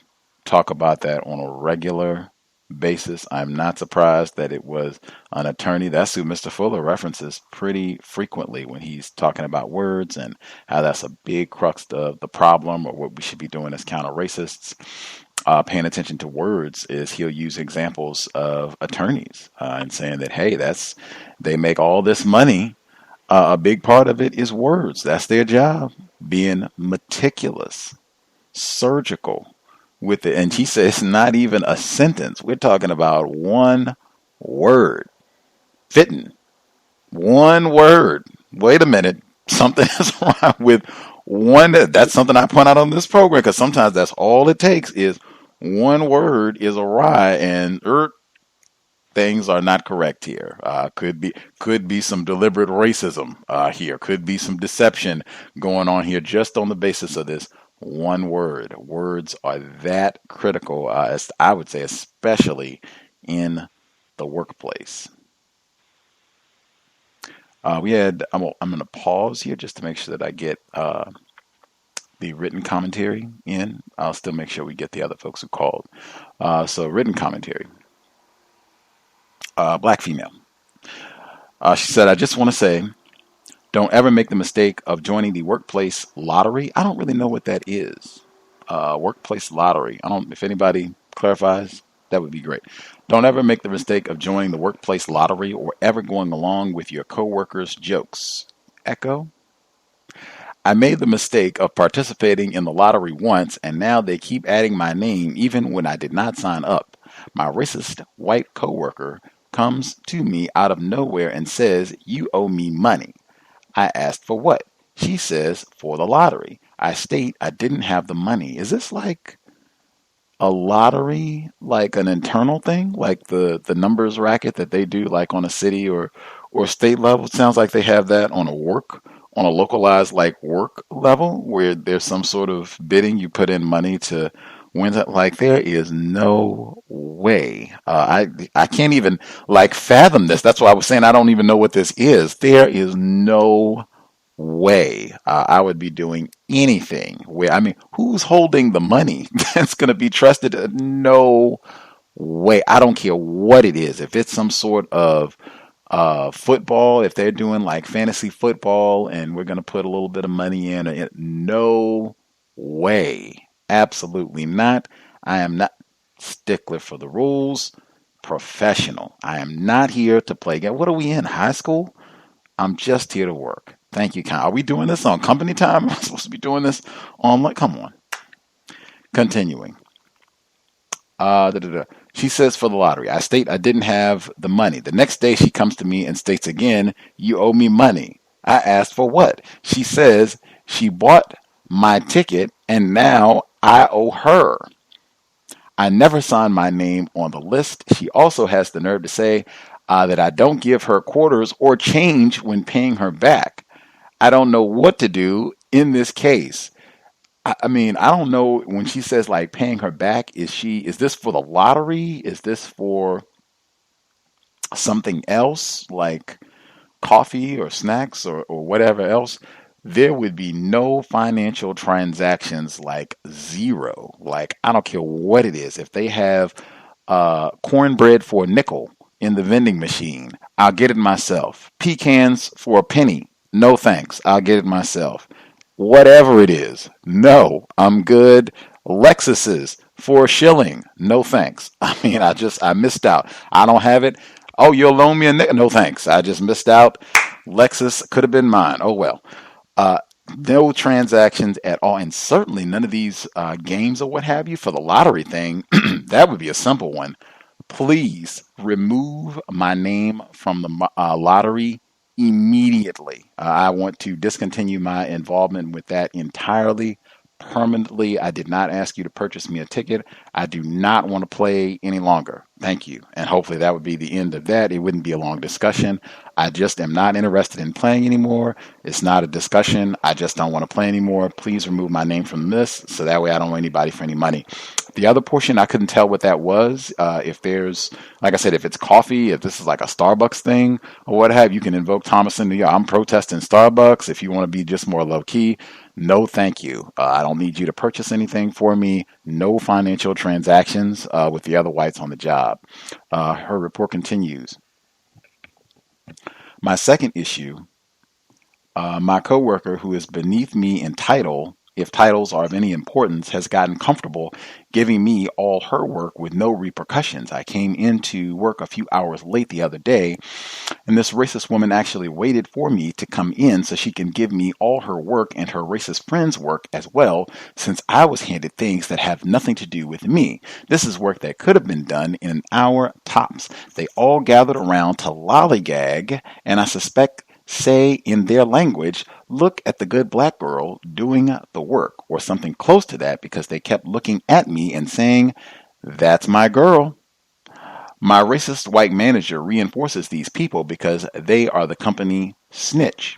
How do I report this, or how can I report this to get them to leave me alone? I think I would go report that immediately. Why is it that these people, that particularly if they are beneath you, how is it that they are able to just reassign their duties and responsibilities to me? How does that happen? Am I going to get their compensation? Why are they even working here if I'm just going to do their work? How can this be? Like that just, I would just report that immediately and just continue to ask questions. And if I need to ask more white people, but it would just be continuing to ask questions. How is this supposed to work? That they can just reassign their duties to me? Is this something that they can do every day? Why are they even here? If that's the case, then I can just get their paychecks and get all of their work and we can just proceed. Why are they even here if they're literally waiting for me to arrive to get their work done? But I would just, immediately have questions about that to get that stopped like pronto. Just be a matter of how many questions and which white people need to be asked to get this to stop. Can anyone tell me why white people have such a problem when a black person speaks another language? My coworkers get visibly upset. Not that I care about their feelings, but I become a bigger target for abuse when they notice me speaking another language they don't understand when I'm off the clock. I don't know what language you're speaking. It could be just the fact that you are coming across as an uppity Negro. If it's seeming like, oh, wow, we got, this multilingual Negro who's all efficient. We dumped all this work on her. And, now she's got the audacity to sit out here and show off her that she's trying to even lean into being, universal woman and not just speaking English. She can speak multiple languages. And who is she even talking to? Like, whites are not interested in seeing that at all. They want to hear us being ignorant, not thinking globally, not being global universal citizens. They don't want to see that at all amongst black people. So, I mean, it could be as simple as that. that's racist man, racist woman. Again, I wouldn't worry a whole lot about it. I would be cautious about having a whole lot of what they call personal conversations in earshot of whites because we are under surveillance. I had an audio clip that I was going to play on that today. I would be very mindful. I say that all the time. We're constantly being listened to, watched, surveilled by whites directly and indirectly on the job. So I would be very mindful now that you know they're listening and even hostile about you speaking and being bilingual or whatever it is, multilingual. I would maybe try to have those conversations in the phone. Maybe you can go outside, walk away from the building a little bit, but I would be very mindful of that, particularly if you're already sensing that whites are not responding well to this. With that, if folks have suggestions for listener who wrote in, or if you have your own commentary, anybody that we missed completely, if you have a hand up, you should go ahead and proceed now. Anybody that we missed totally? May I be heard? Yes, sir. I would like to thank everyone for giving me their comment on my question. All of them are appreciated. To comment about the lottery thing, at my plantation, we have the same thing where they all pull their funds together to buy multiple lottery tickets in the hopes of winning it big. That's a metaphor, I apologize. I personally don't participate in that.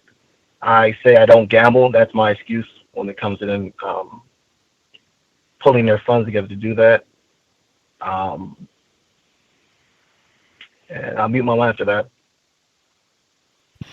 Awesome. That must be what it is. I'm ignorant. I don't do the lottery stuff either, but that must be what it is. They're doing some sort of company lottery ticket purchasing. Yeah, I would tell them immediately that, yeah, please discontinue me from the company lottery. I don't want to participate in that anymore. I cannot imagine participation in the company lottery is a condition of your employment. I don't know. Maybe that sort of thing goes in your hallway file if you drop out of the company lottery, but I would just courteously tell them that I'm going to immediately no longer be involved with that. Other folks, if we missed you completely, or if you have suggestions on what's been discussed thus far, proceed. Line should be open. If no one goes, can I provide a suggestion about the lottery and the language thing? Let's hear it read in Las Vegas. So I know, like with the lottery, I know like when I was back in Ohio, they would do like, in Ohio, they have a lottery. There's not one in Nevada. But one thing that I've noticed with some of the plantations out in Ohio, they would allow you to participate, like do some type of gambling thing.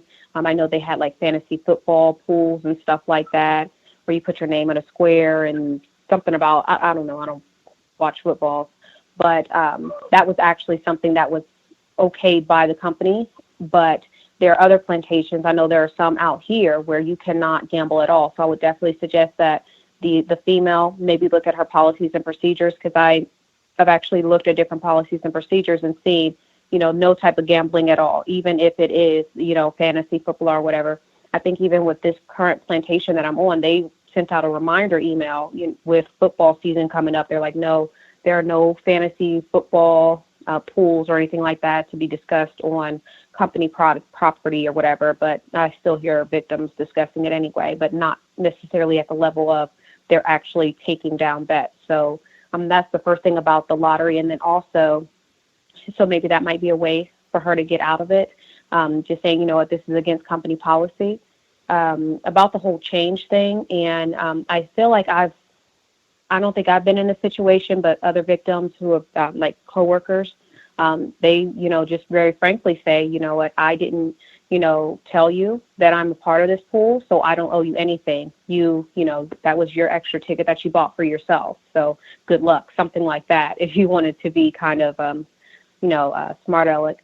And then with the language thing, I wouldn't assume that whites don't know the language, because whites, they now have so many different tools to where even if they if they can't find out, immediately what language it is, they can always, somehow gather that information, because I feel like, I definitely agree with Gus, maybe trying to, if you have to go out to your car and have the conversation in a different language. But because I know that whites, they don't really see like Spanish as being too bad. I'm assuming they have enough information about, they could speak Spanish, but if it's something else, they can always find out. So I wouldn't just assume that they don't know. But that's all I wanted to share. Thank you. Much obliged, Red in Las Vegas. I'm just remembering that I have heard enough examples of black people being in work situations where with something totally extracurricular, like a birthday party, lottery tickets, something not anything, just something nonsense that is not related to, what we are supposed to be here for. And the black person wasn't present. The black person didn't say, hey, Joni, I'm not going to be at the meeting this evening, where we're getting our group Super Bowl tickets. Go ahead and, get a ticket for me. Go ahead and put in $100 for me. Like, that was not said. That was not discussed. Somehow the white person took it upon themselves to say, oh, yeah, I went ahead and contributed $20 for you, or signed you up for, $50, contributing to get Michelle a new gym membership. Literally, like I've heard listeners, who have said exactly those type of things with the expectation that you're going to pay this money back. You're going to refund me or whoever it is, this $50, $20, or whatever it is. That's got to be like bedrock code. Like, absolutely not. I don't care what the amount is. That's not the point at all. I've seen this too many times where this just needs to be code, because I think this is one of those where racists, it's like they're testing you, as they say in, I think, street lingo, just trying to see what they can do to get over on you and mistreating you. The like reflexive code. Absolutely not. I did not tell anyone. We didn't have a conversation. I didn't authorize them to sign me up to purchase anything, that I was going to contribute X amount of dollars. I don't care if it's a nickel. I don't care if it's a pecan. Absolutely not. I am not paying anything back. I did not authorize this. Who did I tell? Absolutely not. No way. And sorry for any confusion, but yeah, I don't even participate in it. Known for being professional. Now, I don't even participate in this sort of thing. So yeah, absolutely not. Birthday party. That's one that I heard from listeners. We automatically assumed that you would want to contribute $20 for such and it was some white person's going away present. Absolutely not. I'm hurting. I'm struggling. I don't have money. I was about to ask you if you could loan me $20. Like, absolutely not. I did not authorize or tell anyone that I was going to contribute funds to that. Would love to do it, but I don't have the funds to spare. Be extreme when retired firefighter, when he says be explicit, direct, that's when I mean direct. And I wouldn't even say as much as I've said now. It would be as few sentences as possible. Any other folks that we missed? Gus, may I add one? Oh, Red. I'm sorry. I just have one other thing to add, maybe even a question, because I know with these, I'm not sure, but I know, like, I've heard this happening before where whites will bring up different other companies where they'll have these lottery pools and the people actually win, which is, a drop in the bucket, I'm sure, compared to how many times these lottery pools happen. But also, I would even, if you did want to ask, if the listener did want to ask the question, like, well, would you be asking me for the money if you all had won? If they had won, the Mega Millions, would she then go back to her and say, oh, I bought you a ticket? That's also something to think about too. Maybe she's just trying to recuperate her losses. And I'll mute my line at this time, I promise. Thank you. Great point. Great point. Any other folks that we've missed have commentary? Can I be heard? Greetings, Ivy. Greetings, Gus. I just wanted to quickly say, I have a suggestion as far as the lottery thing, that to me, that is harassment when you have not, for lack of words, put in for the lottery or whatever, and they sign you up for it, and then they're going to come to you and demand money from you from something that you did not authorize. That's harassment, and you could, ask the question, like, why are you harassing me? And use that language. That language could possibly it could possibly be powerful and intimidating. I don't know who the person is that, I don't know what position this person holds who's doing this harassment, but to me, that is harassment. I find that to be harassment. And that was it. I'll mute my line. Absolutely. Language, words. That's the exact type of language that I would use. That, this harassment, extortion, it's a shakedown to come. I didn't sign up for this to come in. I mean, I'm being very serious. I would be courteous, but I mean, if there's any sort of persistence and, you owe me these amount of funds or you're supposed to contribute, like, yeah, what kind of shakedown is this? I did not tell anybody. I did not promise that I was going to contribute these funds. I didn't sign up for any of this. If anyone can present evidence that I did so, please do. But otherwise, yeah, this is just total extortion for what a pecan. I don't care what the amount is. This is too regular. This is one I've seen too consistently from race soldiers. Other folks we've not heard from? Have you heard? Thomas in New York. Good evening, Gus. The lottery ticket concept, to buy them in bulk, it's a logical idea. However, I've had jobs where I have participated in it, actually, like the hospital, where we was all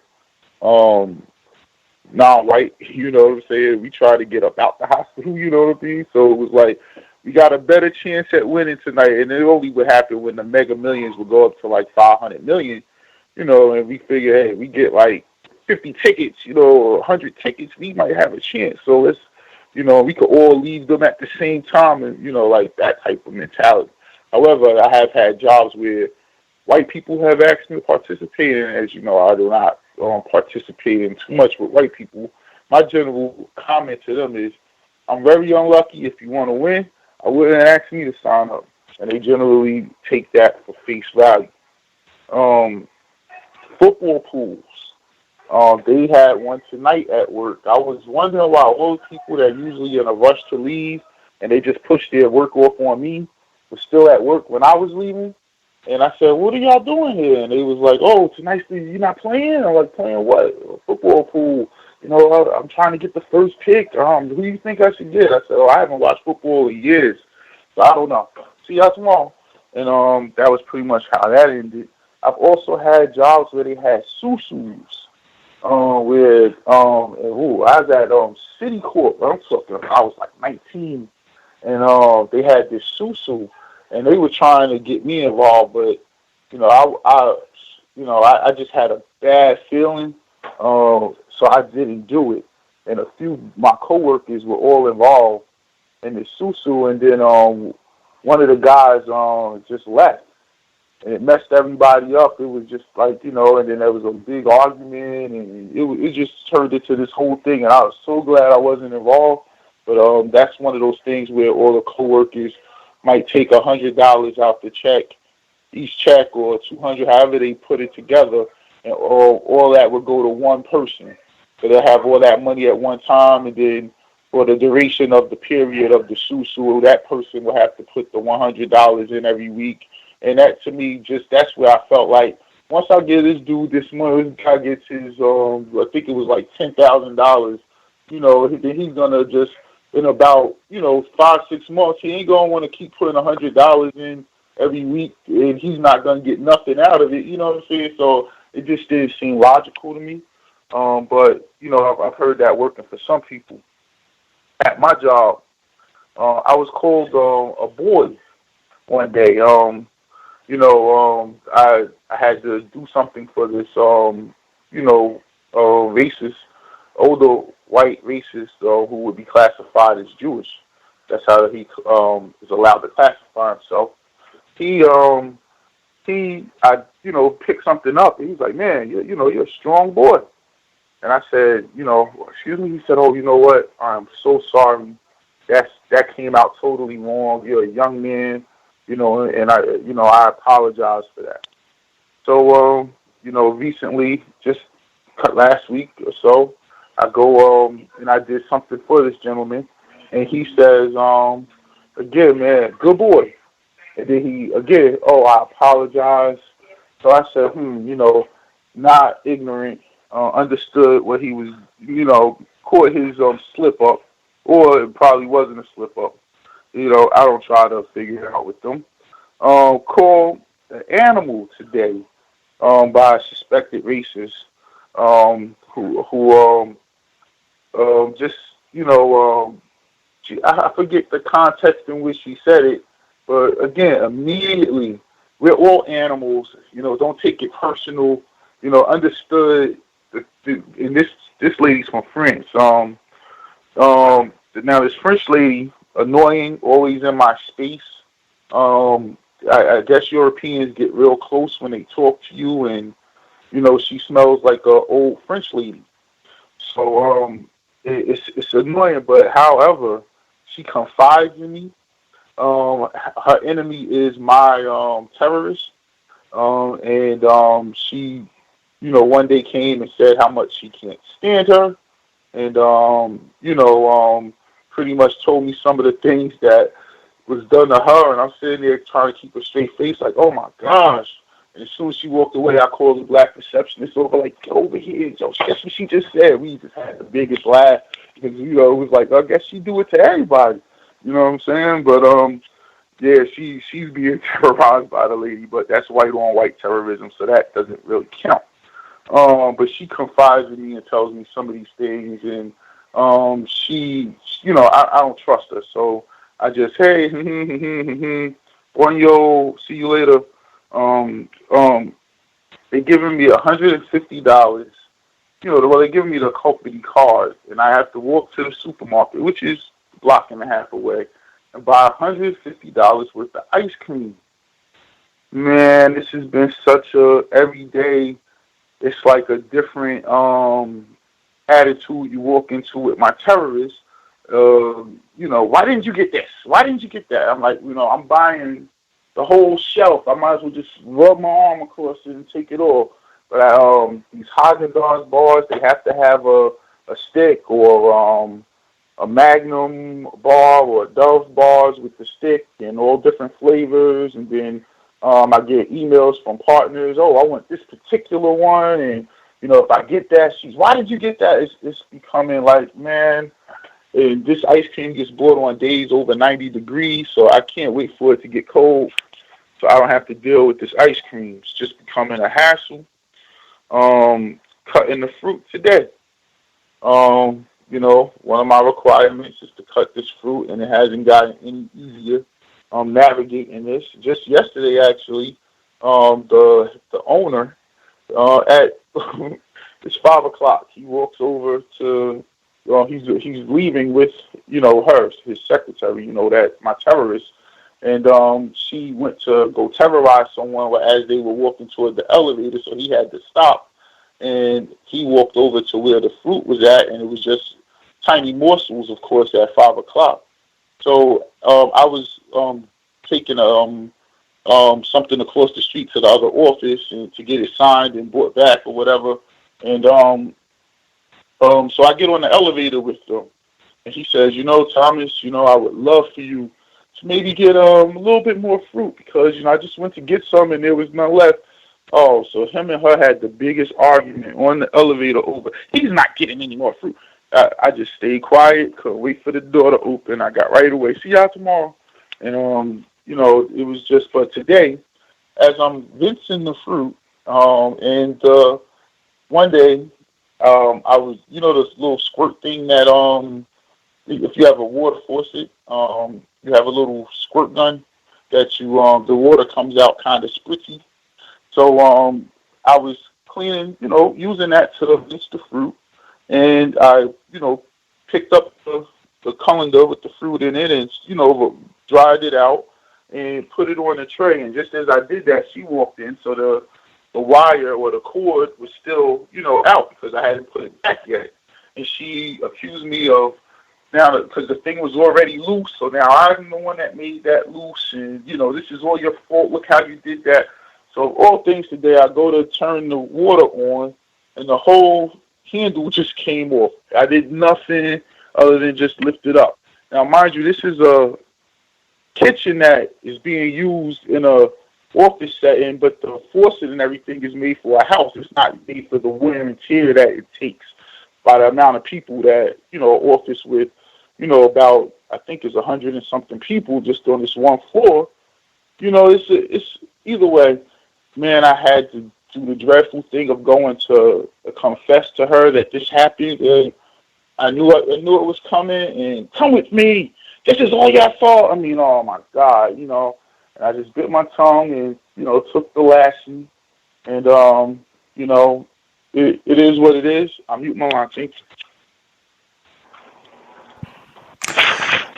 Appreciate Thomas in New York. I'm sorry you had to experience that. That, is exactly why so many black people have health problems and stress, being fussed at about the fruit, even the being on the elevator and having the one race soldier.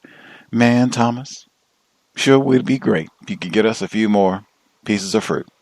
And then the other race soldiers, I said, he's not going to get another raisin. And even having to be in witness of that, where you can do the wonderful thing of being silent. I'll let the racists duke it out, and my floor, peace out, like grand. But even that, I think, contributes to all that hypertension, just having to be exposed to that. Day in, day out, and squabbling about the fruit all summer long. Had paused to get in Welsing moment, the Grandcester, once again. Magnum ice cream bars, they are very expensive. Now, they have contraceptives that are called Magnum. And then they have the ice cream bars, which are infamously dipped in chocolate. The Grandcester, Dr. Welsing, but they had to have those, and I think those are generally known as being pretty expensive. But anyway, just anything to squabble and gripe over. You got the wrong ones. You didn't get the correct Nutty Buddies, and I'm upset about that. You didn't get the Haagen-Dazs. You didn't get the one with nuts in it. Any reason to squabble, fuss at a black person. And, in the wintertime, it'll be something else. We want, roasted chestnuts or whatever it is for wintertime. Pumpkin lattes, that's coming up in autumn. Other folks that we've not heard from at all, if you have a hand up, line should be open. Proceed. Hello, may I be heard? Greetings, Irie. Hello, good evening to you and everyone that's participated in listening. Um, I wanted to start off by saying rest in power to Pam, because I've been doing the ride share driving so much. I have to catch up on archives sparsely, either at home or in between rides.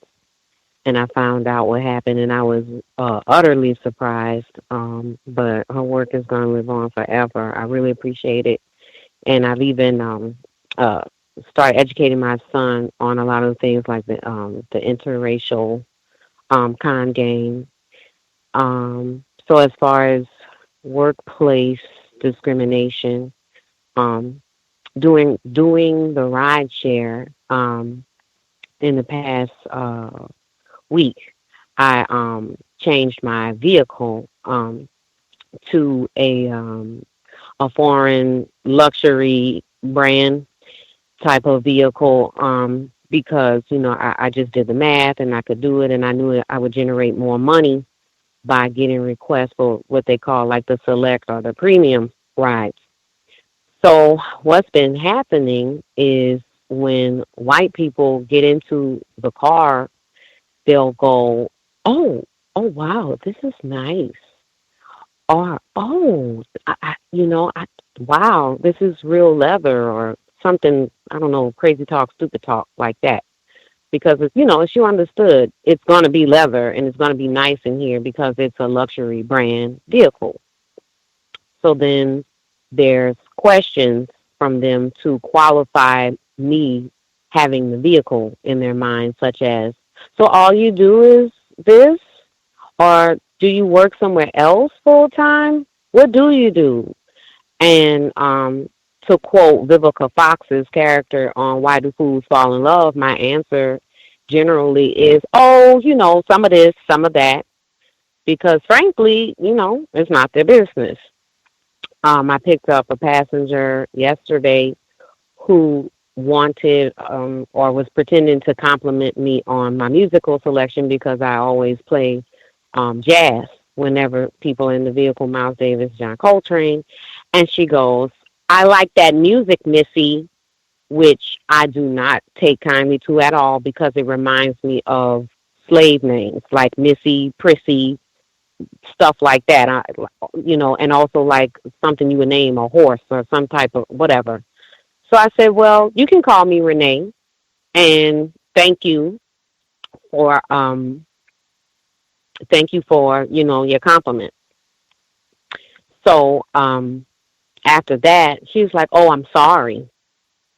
So moving on from that, school has started, and I substitute teach, and there was a discussion about like outer space exploration and also exploration on Earth.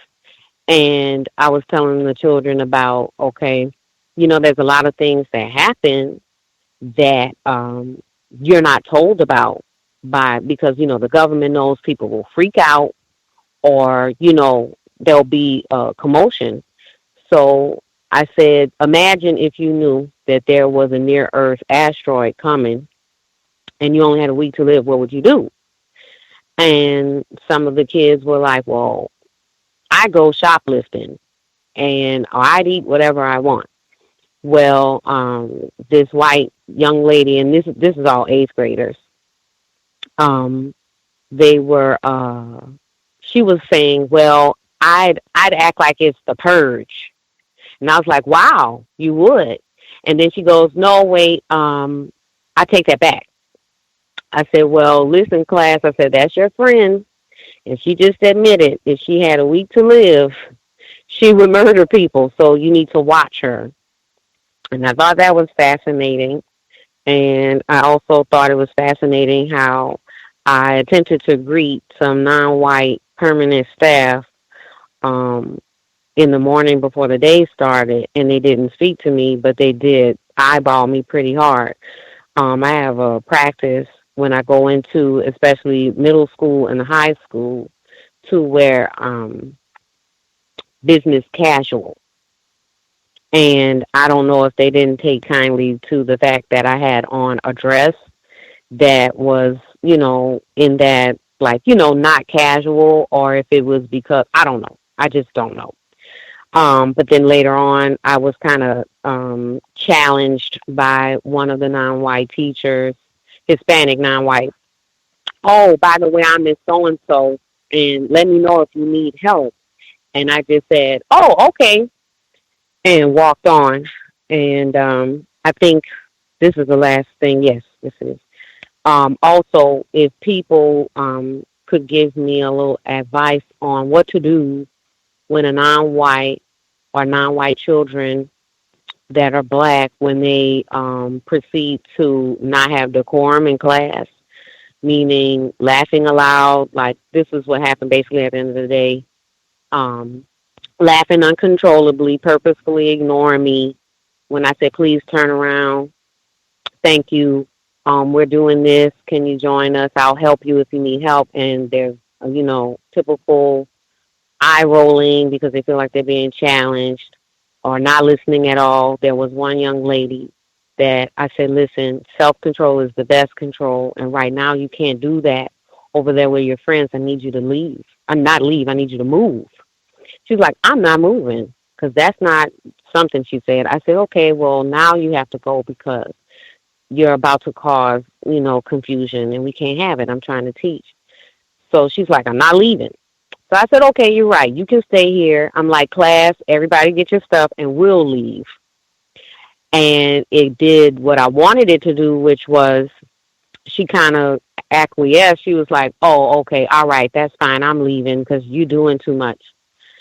And so it's like I'm trying to be cordial, or I am being cordial. I'm being polite. I'm calling them ma'am, sir, saying please and thank you.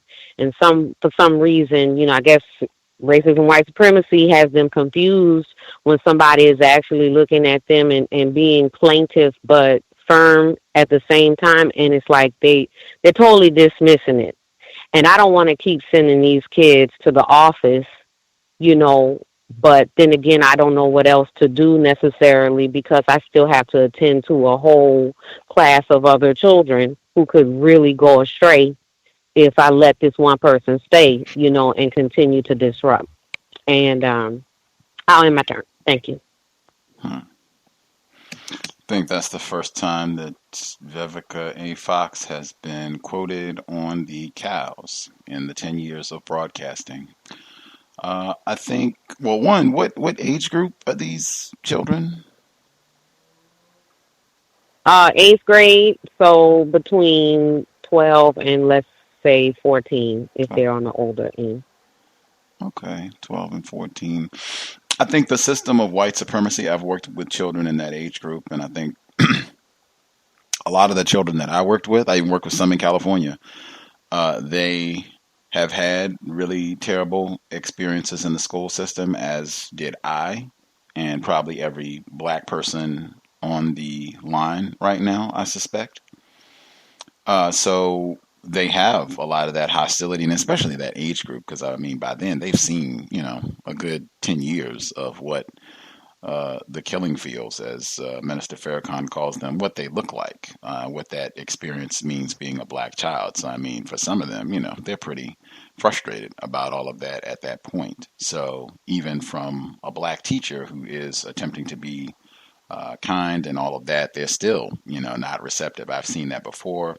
Um, I'm sure that the school, I'm sure they have policy about what to do in that sort of situation. If you're supposed to just leave the classroom and leave the child there or whatever it is, I'm sure they have a policy in terms of what they encourage to be done.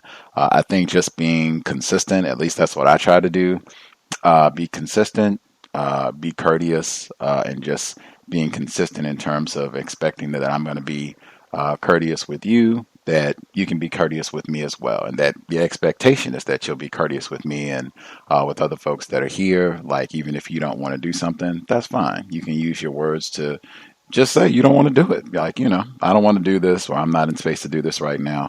That was a big part of what, I tried to emphasize, being courteous with them and just understanding what's motivating that, and also at the same time, holding them to those standards, consistently holding them to that standard. That, hey, you can being frustrated and all that is fine, but that is not grounds for you being discourteous to other folks here. Like, being consistent with the enforcement of that. Did other folks have suggestions on how to deal with that sort of environment if you're teaching? It seemed like I know we have black educators who listen. If we have folks, I guess if you work with black children, or if you're a black teacher, if you have any suggestions. Excuse me, Gus. Can I say one more thing? Sorry. Let's get your one more thing. Oh, just the language difference. I remember when I was in the military, they always looked at speaking a different language as the potential for mutiny. So I know a lot of times white people, when they feel like when you have a language that they're totally unfamiliar with, that it's not like they're afraid that you're plotting on them. So I would say that was another reason why she was having that type of negative feedback from speaking that language. That's all. Thank you. Much obliged. The other caller, male caller who just spoke up, thank you for yielding the floor.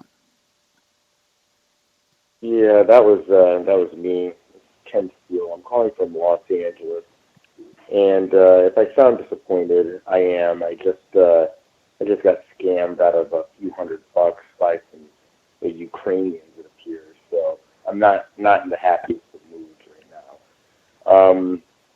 I just wanted to say that recently I had an experience at my workplace where I have a new code. I am not approving any expenditures or any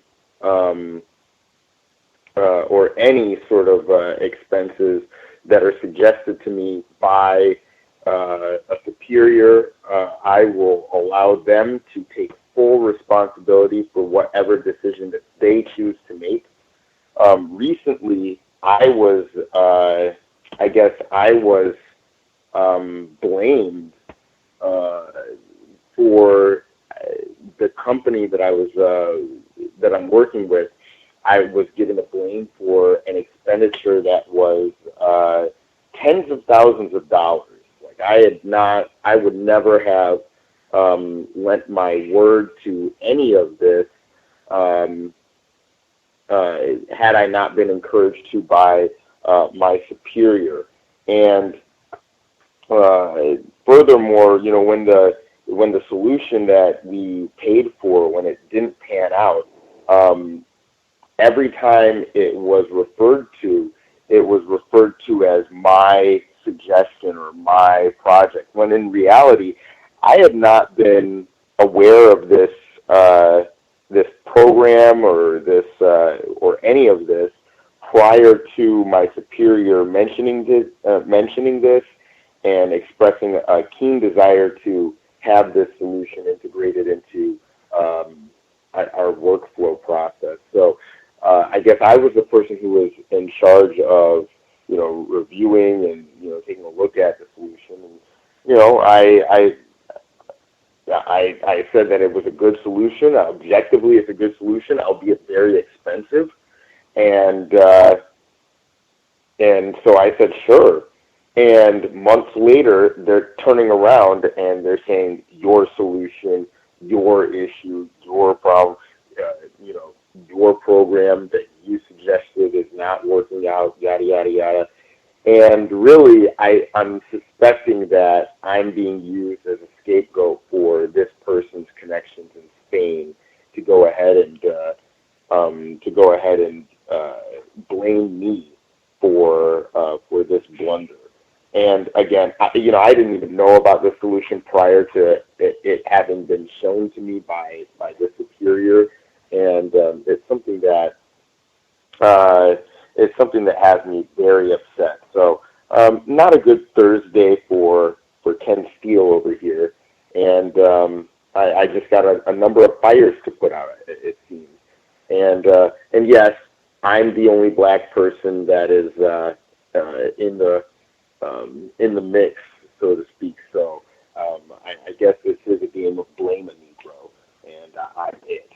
So I will go ahead and mute my line and see if I can scrounge up a few more coins to fix this. Thank you. Sorry to hear about that, Mr. Steele. That is the intent of Racist Man, Racist Woman, to make sure that we all have lots of really sour Thursdays, unpleasant Fridays, grisly Saturdays. That is what they intend. We have any other folks who had commentary they wanted to get in as we get near the conclusion? Can I be heard? Oh, Stacy from the UK joins us last minute, nearly 4 a.m. Friday morning, August 31st. Stacy in the UK. Thank you, and thank you to the other caller. I'm not sure who that was. Apologies, I've missed most of the program, and I did just hear Mr. Steele there, and it's a bit difficult now because you're obviously it's that situation is now live, for want of a better term. My only suggestion now would be for you to detach yourself now emotionally. I know it's only just happened, so I completely understand why you're annoyed. But just because they're blaming you doesn't mean to say you have to take it on emotionally. And so be very neutral in your responses back and distance yourself, because that's what they do. Managers make decisions and then they try and blame somebody else. And I think, as you said, going forward, and this is for everybody else listening, just ensure that there is an audit trail of decisions and recommendations going forward. But also, it's not your organisation, so you didn't approve anything in reality. In terms of my update, I'll try and be quick. I've been mentioning the BAME, Black, Asian and Minority Ethnic Network. No specific update on that network, but the black female who, for want of a better term, had been undermining me and carrying out the actions of HR for some time. She was also the person who heads up the gender network.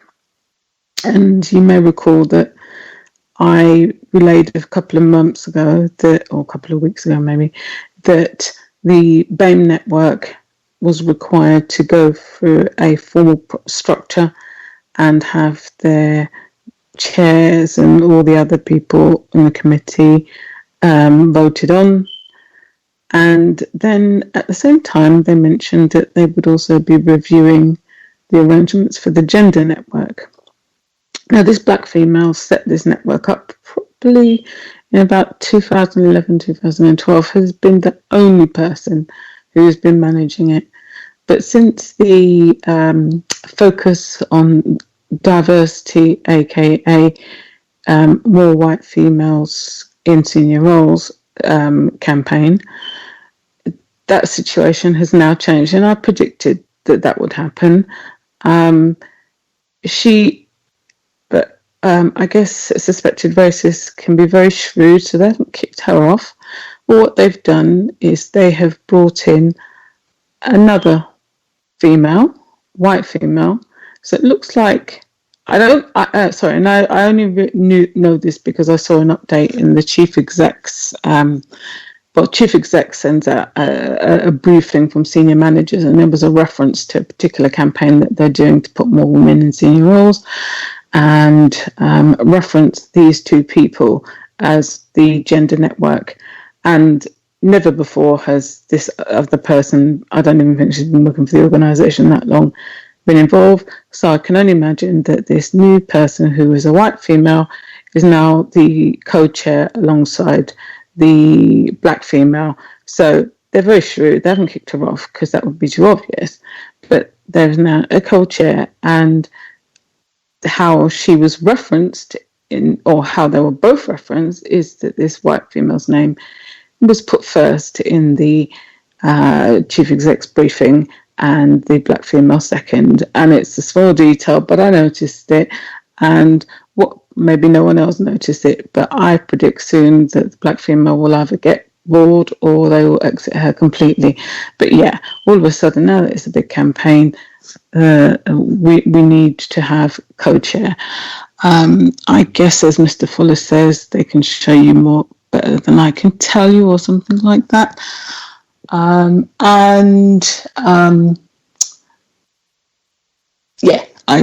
Because the time is running out, I guess I'm now at 80% still at 80% in terms of my overall code. But I think in terms of last week, I did introduce a new criteria, which was to be more courteous and show more consideration or compassion for non-white victims. I think I did give myself 60% last week, but I reviewed that, and I think I have to be more honest with myself and not practice self-deception. I think I'm more like 50%. But I'll mute my line there, Gus. Love it. The self-evaluation, charity and criticism begin at home. Love it. Love it. Was that codified software developer? Did you have commentary, ma'am? Yeah, I just wanted to answer Ivy's question. Yes, that was me. I'll mute my line. Great. Ivy, did you have a comment you wanted to? I'm sorry, go ahead, Gus. Go ahead. Okay. Well, thank you, Codified Software Developer. I wanted to say congratulations to Rob on your job. I hope that it's not too strenuous, because I know that you're still healing, and I wish you the best with that. Thank you so much, Stacy, for your concern for me, and some other people reached out to me as well about just grieving the loss of Pam. I want to say that I wasn't distraught over her passing, and I'm not distraught over it, but I am very sad, and I don't accept it. She should be here, in my view. What it is that I'm just a very emotional person. So if I'm sad, I'm gonna sound distraught, and I'm gonna, cry a lot and things like that. So I'm okay, and I'm so grateful for everyone's concern. Um, as far as the compassion for other victims that Stacy said to me, I believe it was last week. First of all, again, I thank you so much for your kind words with that. I'll say that, like the codified software developer, man, she's so much better at it than me. I mean, I even advised that she report someone who was mistreating her, a victim who was mistreating her on her job, and she refused to take it. She, went and talked to him directly to avoid reporting him, as well as Gus. Gus is incredible at that. He's very protective of other victims, and I would say I'm just getting an understanding of the behavior and the logic behind it. That people are they're trying to survive, and to me, it's very logical that they would mistreat me or whoever else in order to survive, because homelessness is real, and these terrorists are not playing out here. They don't have any qualms about seeing us homeless. In fact, they want to see that. And I understand that criticism. I'm trying to understand, at least, I'm learning that criticism is collective when it comes to Black people. So what you say, as Pam the Great said once, what you say about one of us, you say about all of us. So if I was to criticize, another victim for whatever reason, that also applies to me. That's just how it is in this particular system. That's the way that white people have set things up. And also, I want to solve the problem, and I know that in order to solve the problem, if I want other victims to stop mistreating me in order to survive, or for whatever reason, I'm going to have to replace white supremacy with justice. And I'm going to have to look at the person who is behind them, because I can't keep looking at the people that they are paying or bribing or terrorizing, or holding a job up to their head, which is the same thing as holding a gun up to their head, in order to solve the problem. I can't keep looking at the people that they're using. I have to look at the users, because if I keep looking at the people that they're using, I keep on going at them and going at them and going at them, and they'll just find more people. Well, it's more people for them to find than it is of them. So if I take care of them, they won't be able to find nobody no more. So I'm not really. It's best for me to worry about, instead of who is doing what, I need to be concerned about, okay, who's paying you to do this, or bribing you, or threatening you, or whatever it might be. And so that was it, and I'll get my line. Thanks, everyone. Thanks, guys. Much obliged, Ivy. Last 30 seconds. Do we have a caller who needs a comment or suggestion they can get in 30 seconds? Have you heard? Yes, sir. Caller in Florida. Yes, sir. Just really quick, Gus. That what I think that was Ivy that was speaking. That reminded me of a quote. I think Mr. Fuller says, I guess they could make them fast, and then they could be broken. What was that quote? Do you remember that? He's given a lot of different variations of it, but yeah, that's basically the gist of it. They can talking about whatever name you want to put on them, Uncle Toms or sellouts or whatever, but they can make them faster than you can break them or take them out or whatever. They can, as long as the system is here, it's easy to replace them. That was the gist of it. Yes, sir. Thank you. Absolutely. Absolutely. That will wrap us for this week's Neutralizing Workplace Racism. We'll be here tomorrow. Segment number 1, Black Love is a Revolutionary Act. Narrated by our C.O.W.S listeners, investors. That will be great. 8 p.m. Eastern, 5 p.m. Pacific. Hopefully everything will flow smoothly. No technical issues. We shall see. Thanks for folks being patient, hanging in. A special thanks to Mr. Reed for working diligently to get us up and broadcasting so that folks could tune in online. Much obliged for the assistance, sir. Hope it was worthy of your time and energy this Thursday evening. Time. Really value your time and energy. I cannot emphasize that enough for Black people, especially victims of white supremacy. Whites, they conspire in a variety of ways to have us waste our time and energy. If The tragedy of Pam's passing should remind us nothing else. None of us has an infinite amount of time.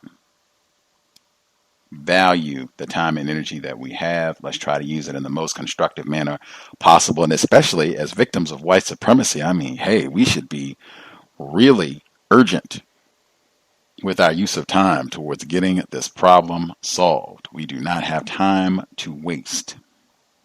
That said, certainly sobriety would be best under conditions of white terrorism. Let's do everything we can to preserve our health and our brain computers so that we can think clearly, come up with new concepts, solutions to permanently solve the problem. Whites. Along with being sober, each and every time we are in a vehicle, driver or passenger, let's be buckled up. Let's do everything we can to minimize contact with race soldiers, badge or no. I will pause. I'm going to have to say this on the compensatory call-in as well. Steve Silverman talked about this on the C.O.W.S. He's been a guest on the program twice. Suspected racist. He operates the site Flex Your Rights. One bit of very constructive information that I got from Steve Silverman, suspected racist, is when stopped by enforcement officials, you say, "Sir, ma'am, I do not consent to searches of my person, my vehicle, my property without a warrant. I know you're just doing your job, but as a citizen, I don't consent."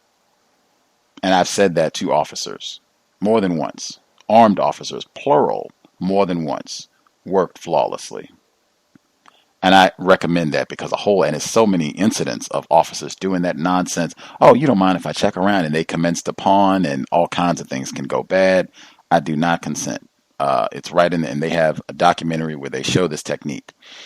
I have heard from multiple listeners where whites, just not even, a race soldier with a badge, just a random individual or individuals classified as white, showed up at their residence and knocked, and they opened the door, and they, things went how they went. Sometimes these whites had guns, And I said, wow, right in that same documentary, Steve Silverman, suspected racist, even if it's an enforcement official, if they show up to your residence and you did not call them, unless they have a warrant, by law, you do not even have to answer the door. You can go look at them through the peephole until they leave. And unless they have a warrant, if you didn't call them, if you want to just look at them through the peephole until they leave. If you look through the peephole and you see, oh, it's an enforcement officer. I didn't call them, and they're not announcing that they have a warrant. I mean, hey, if it's an enforcement officer and they have a warrant, they will make it clear. We have a warrant and we are coming in 60 seconds. You have a limited amount of time to answer the door because we have this here piece of paper. They will announce and make it clear that they are coming through. But yeah, if you didn't call them and they don't have a warrant, they can ride. You can stay out there. You don't have to answer the door at all. And I have done that in my life, and it worked perfectly, flawlessly. But that's what I would recommend. And the reason, once you open that, and 10 years of the C.O.W.S, what have I learned? We had Dr. Peggy McIntosh on the program in 2009. Spring of 2009, or actually it was August. Right about now, it might be 9 years to the day because it was really close. I'd have to look in the archives, but I mean, we are really close to it being 9 years to the day. So Dr. Peggy McIntosh, white privilege, knapsack, all that nonsense, suspected race soldier of the highest order. One constructive thing that she said on that program was about the Dr. Henry Louis Gates incident. Pam talked about that incident a lot too. Dr. McIntosh, she said in that whole debacle where Dr. Gates, he was arrested at his house by the white race soldier. She said that race soldier asked him to step outside and then put the handcuffs on him. This is in the archives. You can listen to this. She said what she learned was if he had stayed in the house, he would not have been arrested. He could have did whatever he wanted. He could have shouted at him, cursed at him, whatever, and then closed the door and went about his business. He asked him to step outside. Once he did so, then they put the cuffs on him. She said that's what she learned. Stay in your house. I applied the exact same logic. They have those castle laws and everything for a reason. When you're in your house, you have a lot more authority, a lot more laws protecting you with regards to what you are obligated to do. You don't even have, I keep saying minimize contact. You can keep the door closed if any white person, even if they have a badge, unless they have a warrant, which they will announce. Very rare that they have a warrant. It will not say anything. But unless they have a warrant, you don't even have to open the door. You can minimize contact and keep a boundary between you and the race soldier, badge or no. I think that is a much safer route to go because I've heard from a number of listeners who have had all these incidents that, got potentially dangerous, where sometimes it wasn't just a white person on the other side of the door. It was an armed white person. Sometimes it was multiple armed white persons. Sometimes they had guns, no badge. You don't have to open the door at all. Once you open the door, oh my gosh, the probability of anything bad happening to you at that point has skyrocketed, as opposed to, I'll just keep the door closed and maybe I call the enforcement officials, maybe I don't. Maybe, a lot of different options you can take keeping the door closed. I'll end here. We just heard you got whites who are salivating. If I knew I had a week to live, it would be time to purge. Context of White Supremacy. Signing out. Thanks all for tuning in. Nigga, you so brainwashed. I'm a victim, brother. Problem. You're a victim. Man, I'm a victim of 400 years of conditioning. Shut up. The man has programmed my conditioning. Mm-hmm. Even my conditioning has been conditioned.